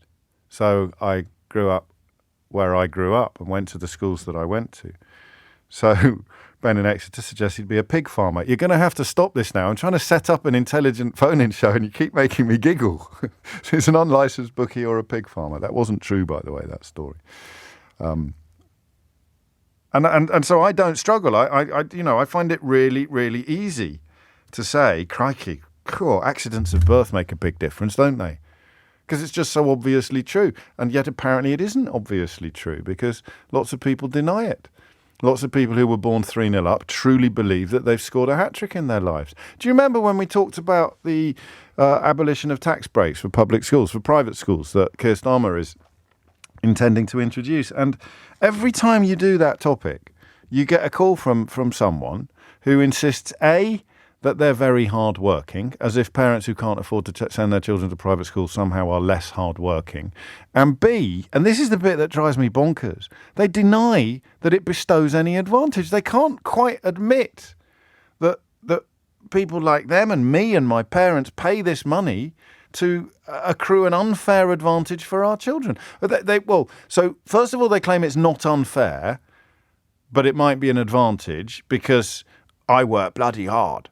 Right? And then when that falls apart under questions about, I don't know, people doing a night shift in a hospital or people putting in an incredible graft in return for a much smaller salary, so you can no longer claim that it's perfectly fair, then you have to claim there's no advantage. So someone is literally looking you in the eye and telling you they're paying 20, 30 grand a year to send their child to a school, but they're not expecting any educational advantage to be accrued. You're not expecting better exam results as a consequence, or better social connections, or better, I don't know, lacrosse skills. So you simply say, well, why are you sending them to that school then? Unless you're buying something. And yet this country, more than any other that I've got any experience of or knowledge of, persists in portraying privilege as earned rather than bestowed randomly by an accident of birth. So who would David Cameron be today if he'd grown up with a single mother on a council estate in Liverpool? 10 minutes after 12 is the time. That's just a little bit of backdrop to calls from these authors, one a former teacher, both from working class backgrounds, for schools to do more to raise standards among disadvantaged children and recognise their rich heritage. Now, I need to explain this right, because it tallies oddly with something that I've felt for some time, but as an avowedly middle-class man, I feel a little bit uncomfortable wading into this territory. So I'm grateful to Matt Bromley and Andy Griffith for arguing in the working classroom that every school's curriculum should celebrate working class culture alongside the culture of dominant classes. In other words, working class culture or working class children, and I'm never entirely clear on what we mean by that, but generally speaking, we just mean these days at the lower end of the socio-economic scale. White working class boys in recent years have become the poorest performers in classrooms. When I started in this job, it was poor black kids. I'll tell you something funny about the right-wing media. When poor black kids were at the bottom of the educational attainment tree, it was all the fault of the parents. Right? No doubt about it. All the fault of the parents. Now poor white kids are at the bottom of the educational attainment tree. It's all the fault of positive discrimination or inverse racism or the system or wokeness. Woke teachers. Funny that, isn't it? Poor black kids at the bottom of the tree, it's all the fault of the black parents. Poor white kids at the bottom of the tree, it's all the fault of woke teachers. You'd have to take it up with people who pursue both of those positions to try to work out what it is that lies at the heart of such an apparent contradiction. But what I find depressing and the thing that I'm uncomfortable saying as a middle class man is that we always portray the working class in this country as something to be escaped from. The success stories involve people making good. They involve people leaving behind their roots. The working class success stories are about people achieving middle class status or people breaking out of the expectations of their birth. And we never read a celebration of working class culture. Do we? So what would that celebration look like? What would that celebration look like? Some of the things that are suggested, and I want you to make suggestions as well, but I'll tell you the other question that I'm going to ask in just a moment. You look at something like Great Expectations by Charles Dickens, but Great Expectations is a story of social mobility, isn't it? It's not a story of, I suppose Pip in a way, his relationship with Charles Gargery does celebrate working class culture in a way, but you'd rather read a Roddy Doyle or a Douglas Stewart, I think. This Land Is Your Land by Woody Guthrie is an absolutely beautiful piece of folk music, talking about essentially about land rights. They mention the Eton Rifles by the Jam, which is about class conflict. Ghost Town by the Specials. I don't know what the examples would be on this. I don't know what examples you would choose, but I'll read you something that these authors wrote. Social mobility implies lifting students out of the working classes and leaving behind all that they are and identify with. Rather, the aim of equity in education is to celebrate and embrace students' working class roots, while simultaneously ensuring those roots don't take a stranglehold of their life chances. I can feel the rectitude of this in my bones. I really can. It just feels so beautifully apposite to me. And yet I can't think of powerful examples of what it would actually look like, which is where you come in. This is where you come in. There are two questions here. The first is, how do you celebrate? Who are working class cultural heroes that are not vulnerable to the description of having essentially left their roots behind? Have a think about this. I think it's very tricky. Doesn't mean you have to give all your money away. John Lennon sang about working class heroes, and I guess in many ways remained one, even as he was living in the Dakota building in New York and had millions of pounds in the bank. So we need to pinpoint what it is that makes somebody retain working class hero status despite having moved up the socio-economic ladder quite violently in some cases. Who would they be? It's Joe, not Charles. Where did I get Charles from? Thank you, Liz. It's Charles Dickens, isn't it? So there you go. Yeah. So who would they be? 0345 6060 973. But also, how do you understand this? This idea that there are not cultural moments that celebrate somebody from a working class background who stays working class. They mention Billy Elliot and Train Spotting, Dolly Parton and Charles Dickens as celebrants, if you like, of working class culture.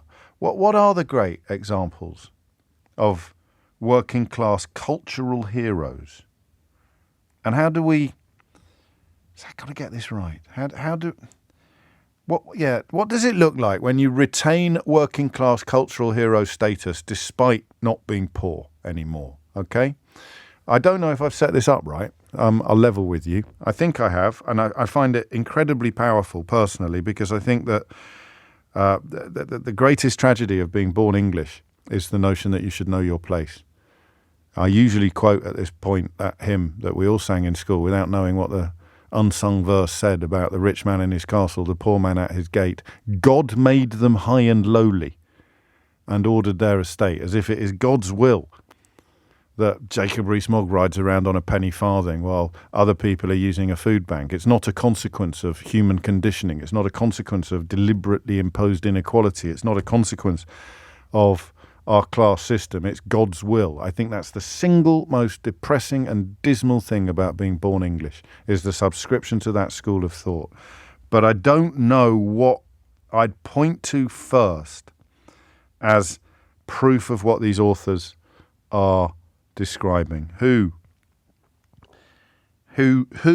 is a working class cultural hero, and how do you hang on to working class culture or working class values as you make your way up the socio-economic ladder?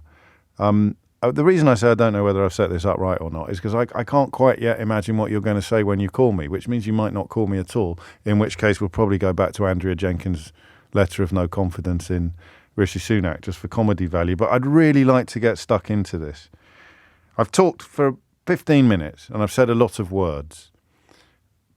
Take from those words whatever meaning you want and answer whatever question you please. There is something here about working class culture being portrayed almost everywhere as something to be triumphantly escaped, whereas I think, and these authors think, that that's probably the wrong way round. And in fact, if you come from that background, you should have aspiration, but it shouldn't involve abandoning your background or seeing it as something to be escaped from. Discuss. 0345 6060 973. 21 minutes after 12. What does it mean? What does it mean that schools, when we urge schools to celebrate working class cultural heroes, what do you think that would look like? Anna's in Aldershot. Anna, what would you like to say? Hello, thank you for letting me talk on your show today. First time caller, so a bit nervous. It's only me. Take your time, seriously. Okay, so we live in Aldershot. I can't work because I've got long-term illnesses and my husband works full-time. Okay. I used to work in a big corporate company for 20 years. Right. And so we have very limited income coming in. My son has been offered a fully funded place in a private school, which is amazing, completely life-changing opportunity. But there are issues that come with that because obviously we have to, as parents, instill that he's very grounded and he understands and he realises where he's come from and that he's surrounded by lots and lots of privileged children and lots of privileged families, lots of famous families. And I think it's just important. It's the parents' responsibility to guide them and also make them realise and understand where they're grounded and where they come from and he appreciates every opportunity that he's been given, and gets frustrated that some of the other children don't take those opportunities. Yes. But he was, he's been given opportunities in sport, and he's now excelled, and he was called up for England trials. And that would never have happened if he had not have gone there. But I think there is a little bit of a disconnect because he's been in there for 2 years. He's in his second year now. So I think the first year, and it might have just been because of his age, but he was turning his location off on his phone so his friends couldn't see where he lived at the weekends when he come home. And it might just be a teenage thing, I don't know. But also from my point... Did you talk to him about that? Or did you just... Yes, yeah. What did he say? And I said to him, I think it's just your age, but I think as you get older, you'll actually fully appreciate the opportunities that you've been given. Yeah. And you'll get to a point where you'll say, I don't care. And he's kind of at that stage now going into sort of year 10. And he said to me, I said to him, we're going to this charity event where they're raising money for the foundation that actually funds him. Yes. And I said, I'm going to see a lot of your friends' parents there. Yeah. So they're probably going to put 2 and 2 together and work out that you're being funded by this foundation scheme. Right. And he said, I don't care. Good for him. So, do you believe he him? Wouldn't. Yeah, I do. Good. Yeah, because he's massively matured. But I think also we've got 2 other children, and so it's trying to explain to them why he's been given that opportunity and we can't afford to give it to them. So the school has said to us that they don't really want to cause any sibling rivalry, and so they said when it comes to it, they may consider taking them in as well. Sure. But it's a funny one, isn't it? It is really difficult, but I think it's really important that the parents instill good fundamentals into their children. If my child grows up to be an honest, caring, kind, respectful person, then I've done a good job, And I think because this is my middle son, he's very driven and he's very competitive, yes, and he will always want to be the best he can be. I know that he may have excelled anyway in whatever environment he's in, but they've just given him an opportunity of a lifetime and they've just opened doors for him. Now, here's the thing, because I hope you'll allow me to say that you sound fantastic. You sound like you are navigating this very tricky territory as close to perfect as anyone could hope. It's really tricky. I do understand that, but everything you said speaks of care, concern, and carefulness, and God knows how hard it is being a parent, and there's no such thing as a perfect one. But it sounds to me like you're getting absolutely everything right. The word we haven't used yet is fairness, isn't it? And we've kind of touched on it a bit with your other 2. But you do you teach him that his advantage is unfair? Or does he understand that implicitly himself? He understands that he's been given a fantastic opportunity and that his other brothers, his older brother is now at Winchester Uni, and he's doing amazingly. Okay. And he really struggled when he was at GCSE because he lost his dad to terminal cancer. So we had a lot of sort of all the emotionals up and down, and I had to give him a different support. Yes, of course. Every child all needs something different. My little one's really into theatre and he loves singing and dancing and all of that. And me and my husband have just said, I will do as much as I can with my health issues, but we don't have a lot of money, but we give everything to our children. So and I think is that the I mean, there's going to be multiple answers to this question, but you see, again, it leads us back into that slightly strange territory, doesn't it? Of there'll be plenty of kids at your children's school, at your boys' school, who are also being taught that they're in receipt of an epic privilege, an epic advantage, even though their parents are paying for it.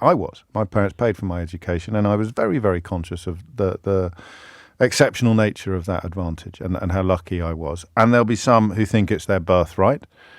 They might end up, for example, foreign secretary, with a belief that somehow they were born to rule, that there's nothing extraordinary or undeserved about these advantages that are being bestowed. But what precisely are you teaching your son to hold on to? I think that's a really, really good question. Just the values of respect and honesty, and that in life you have to work for what you get. Yeah. You have to work hard for what you get. Yeah. And that I've always said, I worked ever since I was 16 years of age, and I worked up until I couldn't work anymore.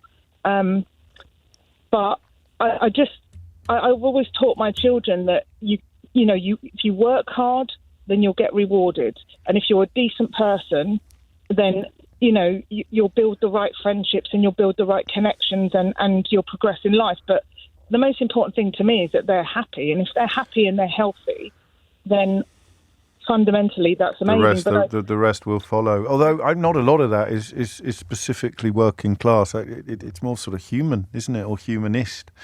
But I stress, I think you're getting it all as close to bang on as you possibly can. And yet, the sense of moving up through the ranks, taking you further away from where you started, is always going to be hard to resist, or possibly even impossible to avoid.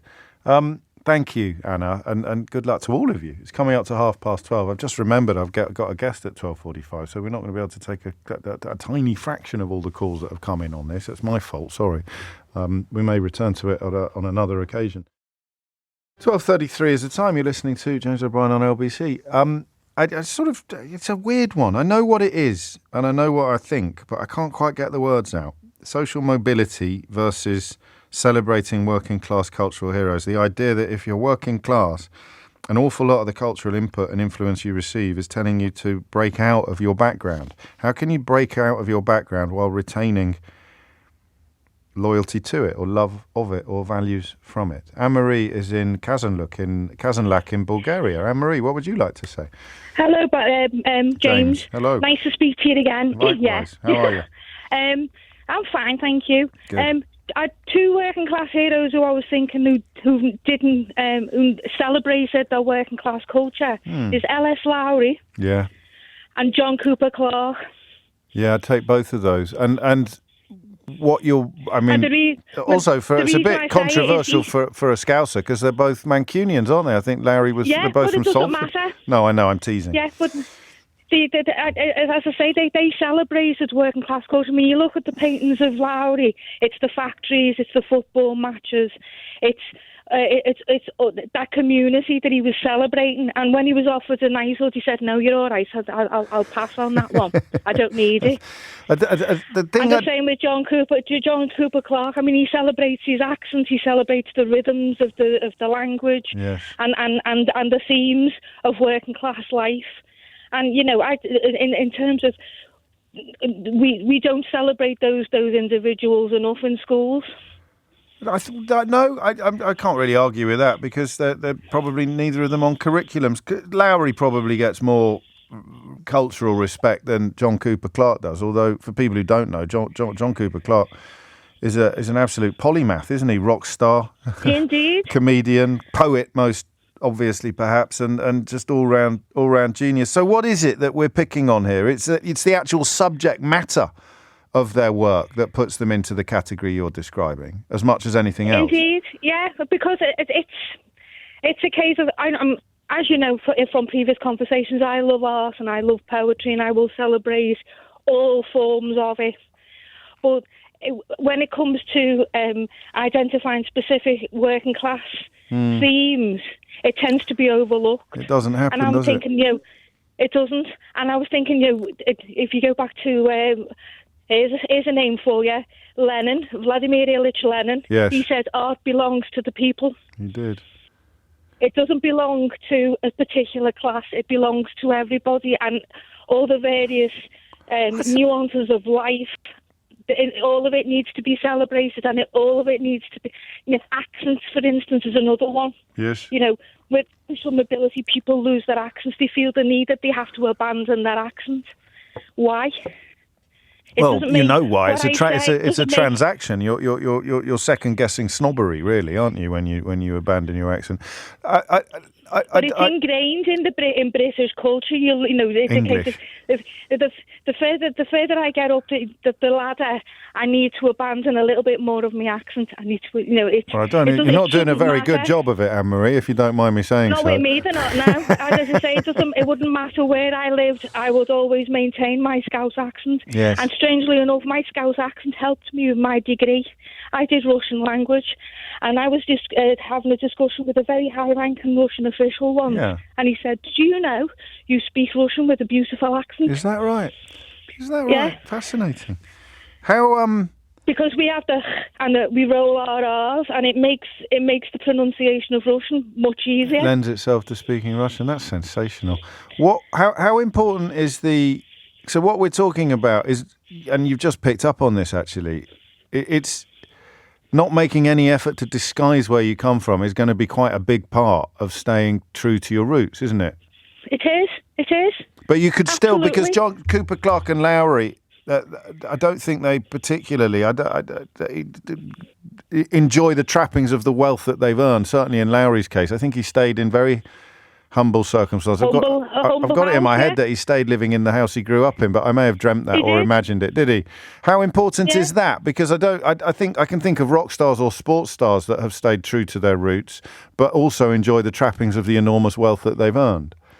Well, I think it's the seduction of wealth, isn't it? I think that's the problem. It's very similar when you get MPs going into the Houses of Parliament. Yes. And they go in with good intentions, and then they arrive in the palace, and it's like, oh, this is nice. I call it the Hogwarts effect, actually.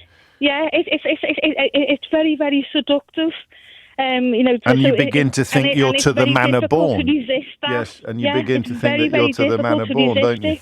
I love that. That's strong. Thanks, Anne-Marie. And that has really helped me get a bit closer to understanding what the heck I'm talking about in this hour. 12:39 is the time.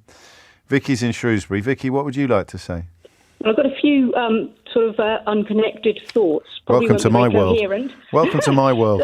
So my first thought was Keir Starmer celebrates his father's work, as far as I remember, and he means it. He does mean it. I've seen that happen in the flesh, and there's an emotional heft behind his descriptions, both of his father's work as a toolmaker, but also of his father's sense of status and feeling uncomfortable or feeling that certain prizes were not for the likes of him, and I find that very powerful. Yes.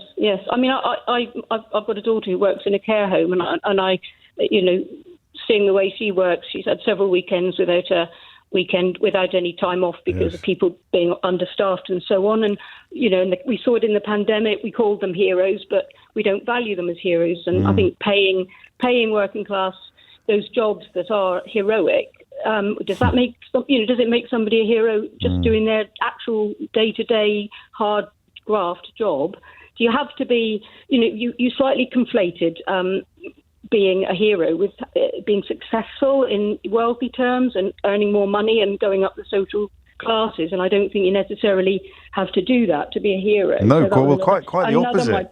That's what we're trying to pin down, is how you get away from the idea that you've only succeeded by moving upwards and away. I think you have to reward people with, and she doesn't get any. Care workers don't get sick pay, so they can't afford to be off sick poorly. So they go into work anyway, or they can't pay their mortgages. So that can't be right. And then my only final unconnected thought was on the topic of private education. When people do succeed, they then want to give their children and I think, from my point of view, we have a caste system that is perpetuated by having one education system that suggests it's better than an education system where everybody learns from each other. And I think that's one of the sad things about our country. Well, it's one of the handcuffs. Value state education. It's one of the things that most perpetuates the inequality. But it makes hypocrites of all of us. Not you. It makes hypocrites of me. I can see the absolute unfairness in it, but my late father passed on to me the deep belief that if you can afford it for your children, you jolly well buy it for them, because otherwise you leave the pitch clear for the Rees-Moggs and Camerons of this world, and they've got quite enough privilege and advantage already. Thank you very much. But that's why you can be a beneficiary of private education and a supporter of its abolition. Tony is in Chingford. Tony, what would you like to say? Morning. Hello. I don't actually think that those two writers were talking about putting an individual or individuals on a pedestal and shine a light on them.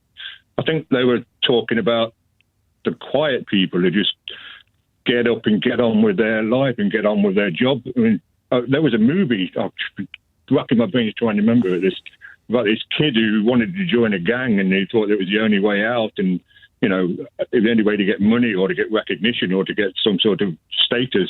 Yes. And the gang leader turned around to him and says, well, your dad is the hero. Your dad is the guy who gets up at 6 a.m. and goes and does this and does that. And you should stop looking at us for your way out and look at your own father, because he's the one who's brave. He's the one who's regardless of what he's got, he's making the most of it and getting on. You know, he's doing his best. They're not mutually exclusive. I mean, the paper that the paper I'm referring to specifically talks about working class cultural heroes. So that would involve people who are creating art.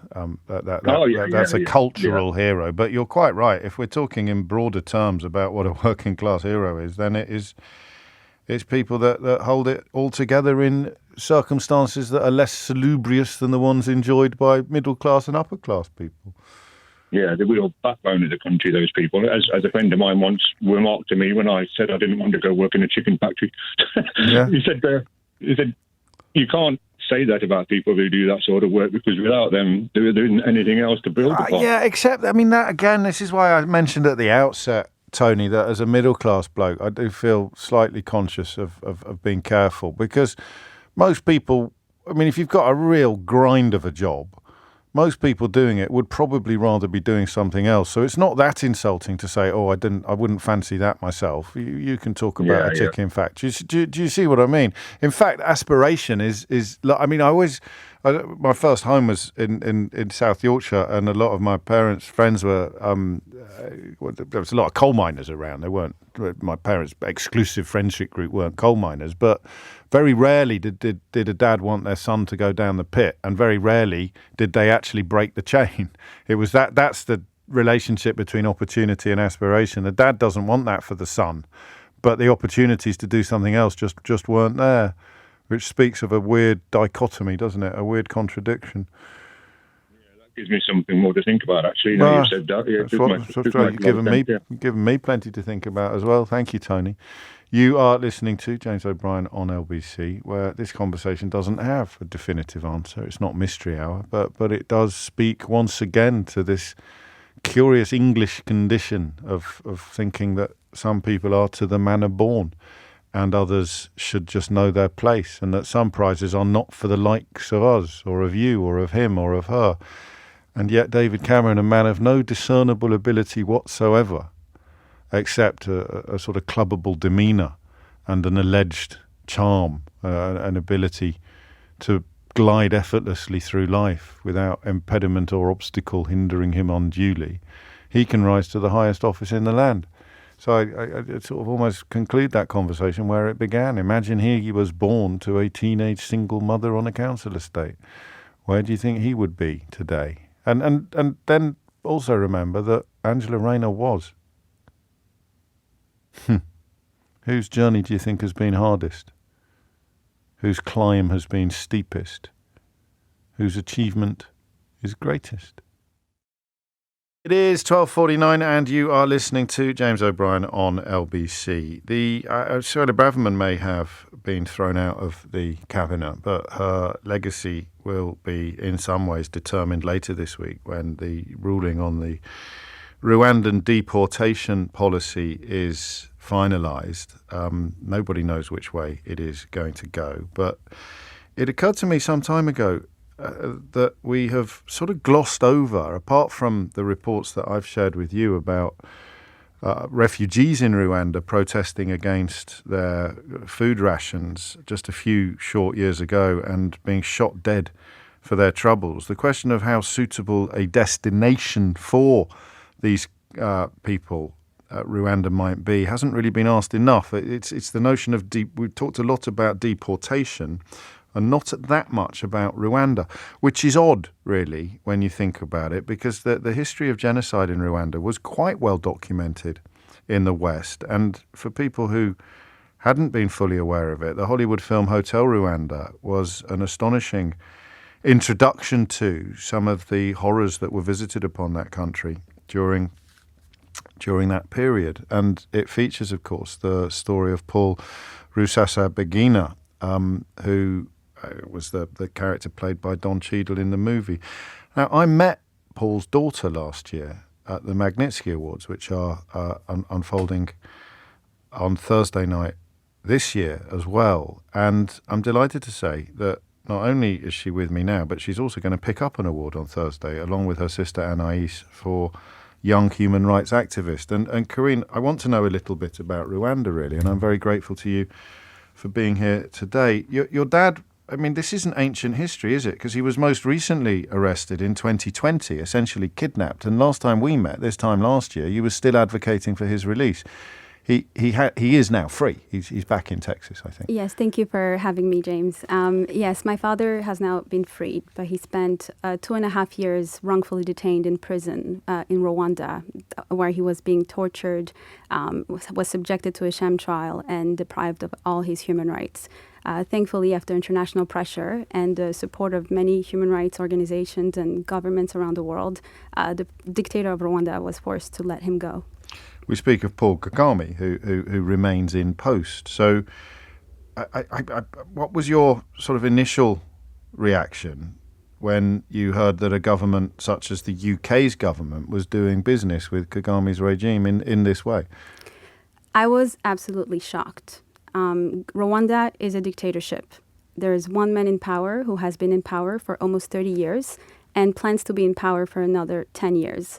He rules with an iron fist. There are no freedoms in Rwanda. And what happened to my father, his kidnapping across international border and sham trial and torture, is an example of the type of country that is ruled by this government, by the government of Rwanda. Tell us a little bit more about what your dad did when he risked his own life to save more than 1,000 refugees. Tell us how he did that and what he was rescuing them from. Yes, so in 1994, there was a genocide in Rwanda. We have two major ethnic groups in Rwanda, the Hutus and the Tutsis. And during the genocide, there was an attempt at extermination of the Tutsi ethnicity. My father at the time was a hotel manager in the center of Kigali. And he opened the doors for everyone who could make it to the front door of the hotel and gave them shelter. He protected them from the killers who were waiting outside. He risked his own life to protect these individuals. And after 76 days, everyone was safely evacuated to refugee camps outside of Kigali, and not a single person under his protection was killed. An extraordinary achievement. And had he not done it, they would not be here today. Yes, exactly. And in addition to that, both my biological parents in the genocide were killed, and my sister and I's biological parents. And in addition to saving over 1,200 lives, he saved my sister and I and adopted us and raised us as his own daughters. So he truly is a remarkable man and a courageous man. And yet it is an extraordinary sort of step up, isn't it? Have you spoken to him about what prompted him to do this, to risk his own life, most obviously? Mm-hmm. He understood that it was important to take a stand, that we were ordinary people, and as ordinary people, we must stand up to make a difference. We must stand up for humanity, for human dignity. And at the time, people were being killed for their ethnicity, and he refused to allow this to happen under his watch and decided to risk his own life to protect others. And what was Paul Kagame doing during this period? At the time, Kagame was part of the army that came into Kigali with the attempt of taking power. And actually, after the genocide, when Paul Kagame heard of my father's role in the genocide, he did not like it that people were talking about this other man who had saved lives in the hotel. And so he sought to kill him. And that's what prompted our family to leave Rwanda and as refugees to seek asylum outside of the country. Successfully? Yes. Albeit that in 2020, when he was travelling internationally, the Rwandan authorities tracked him down or got hold of him. Yes, in 2020. So after the movie Hotel Rwanda came out, my father gained an international platform, and he used that platform, the platform he acquired through the movie, to call attention from the world to the abuses of human rights being perpetrated by the government of Rwanda. And he spoke loudly on every platform he could, which is why the government of Rwanda kidnapped him in order to silence him, to stop him from talking about the abuses being perpetrated by the regime. And all of which leads us back to the British government's current plans to deport asylum seekers and refugees back to the country from which your father helped over 1,000 refugees escape. Just stringing those words together in the same sentence speaks of a madness almost. Yes, I mean, even last year, the UNHCR reported that over 8,000 people, Rwandans, fled Rwanda to seek asylum in other countries because of the dictatorship, because of the abuses being perpetrated by the regime. And the decision to send vulnerable people, refugees here in the United Kingdom, to a country that the United Kingdom knows very well is a dictatorship abusing the rights of its own people is absolutely unconscionable. Well, we will find out later this week what the latest chapter in that very sad story is. What do you do these days, Corinne? Because I know you worked in investment at one point, but you gave that up to pressure the Rwandan government into releasing him. Do you now dedicate yourself to this sort of work, I think? Yes. What happened to my father, the torture he was inflicted with and the suffering that he was inflicted with was opened my eyes to the suffering of many other Rwandans in the country and across the world, as well as the people in the DRC, the Democratic Republic of the Congo, who are currently victim of a war that is being financed by the government of Rwanda. And we all have a voice. We all, with my voice, we all have a responsibility to speak out on behalf of the people who are being silenced, who are being oppressed.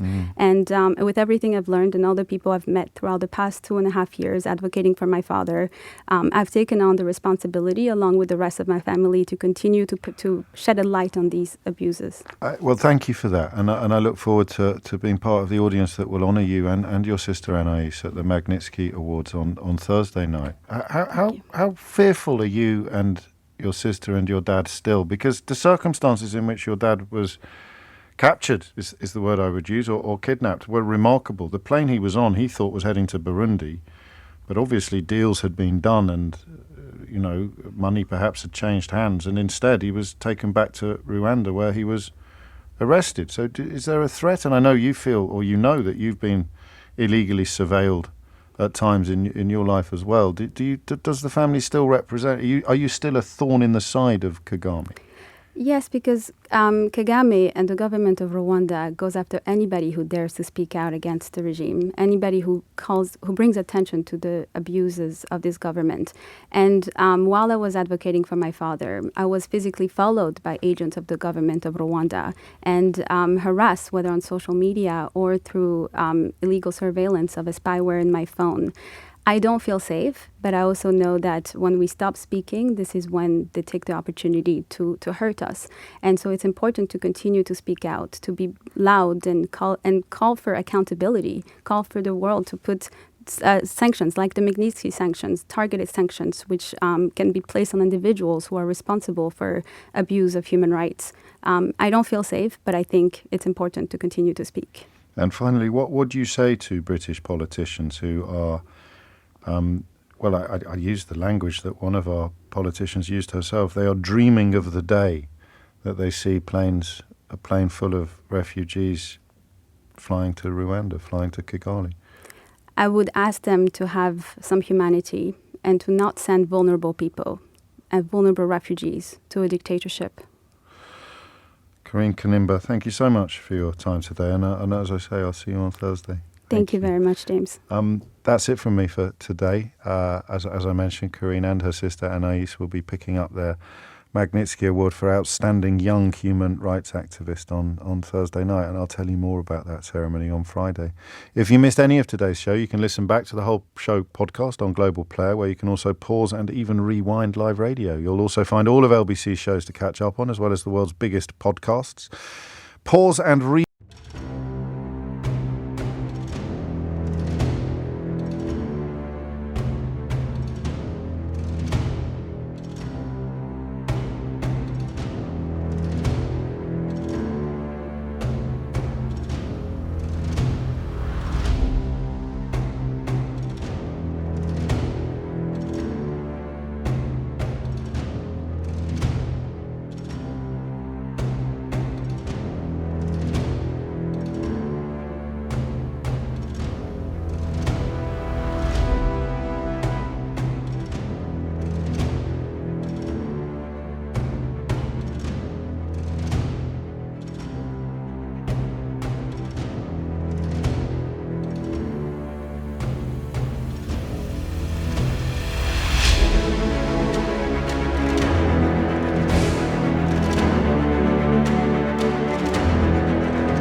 Rewind live radio on Global Player, where you're always in control. Download it for free from your app store or head to globalplayer.com. Tom Swarbrick will be with you at 4 on LBC, but now it's time for Sheila Fogarty. That was very Milk Tray Man, that look you gave me when you said always in control. Up the gems, up the gems, up the gems, up the gems, up the gems, up the gems, up the gems, up the gems, up the gems, up the gems, up the gems, up the gems, up the gems, up the gems.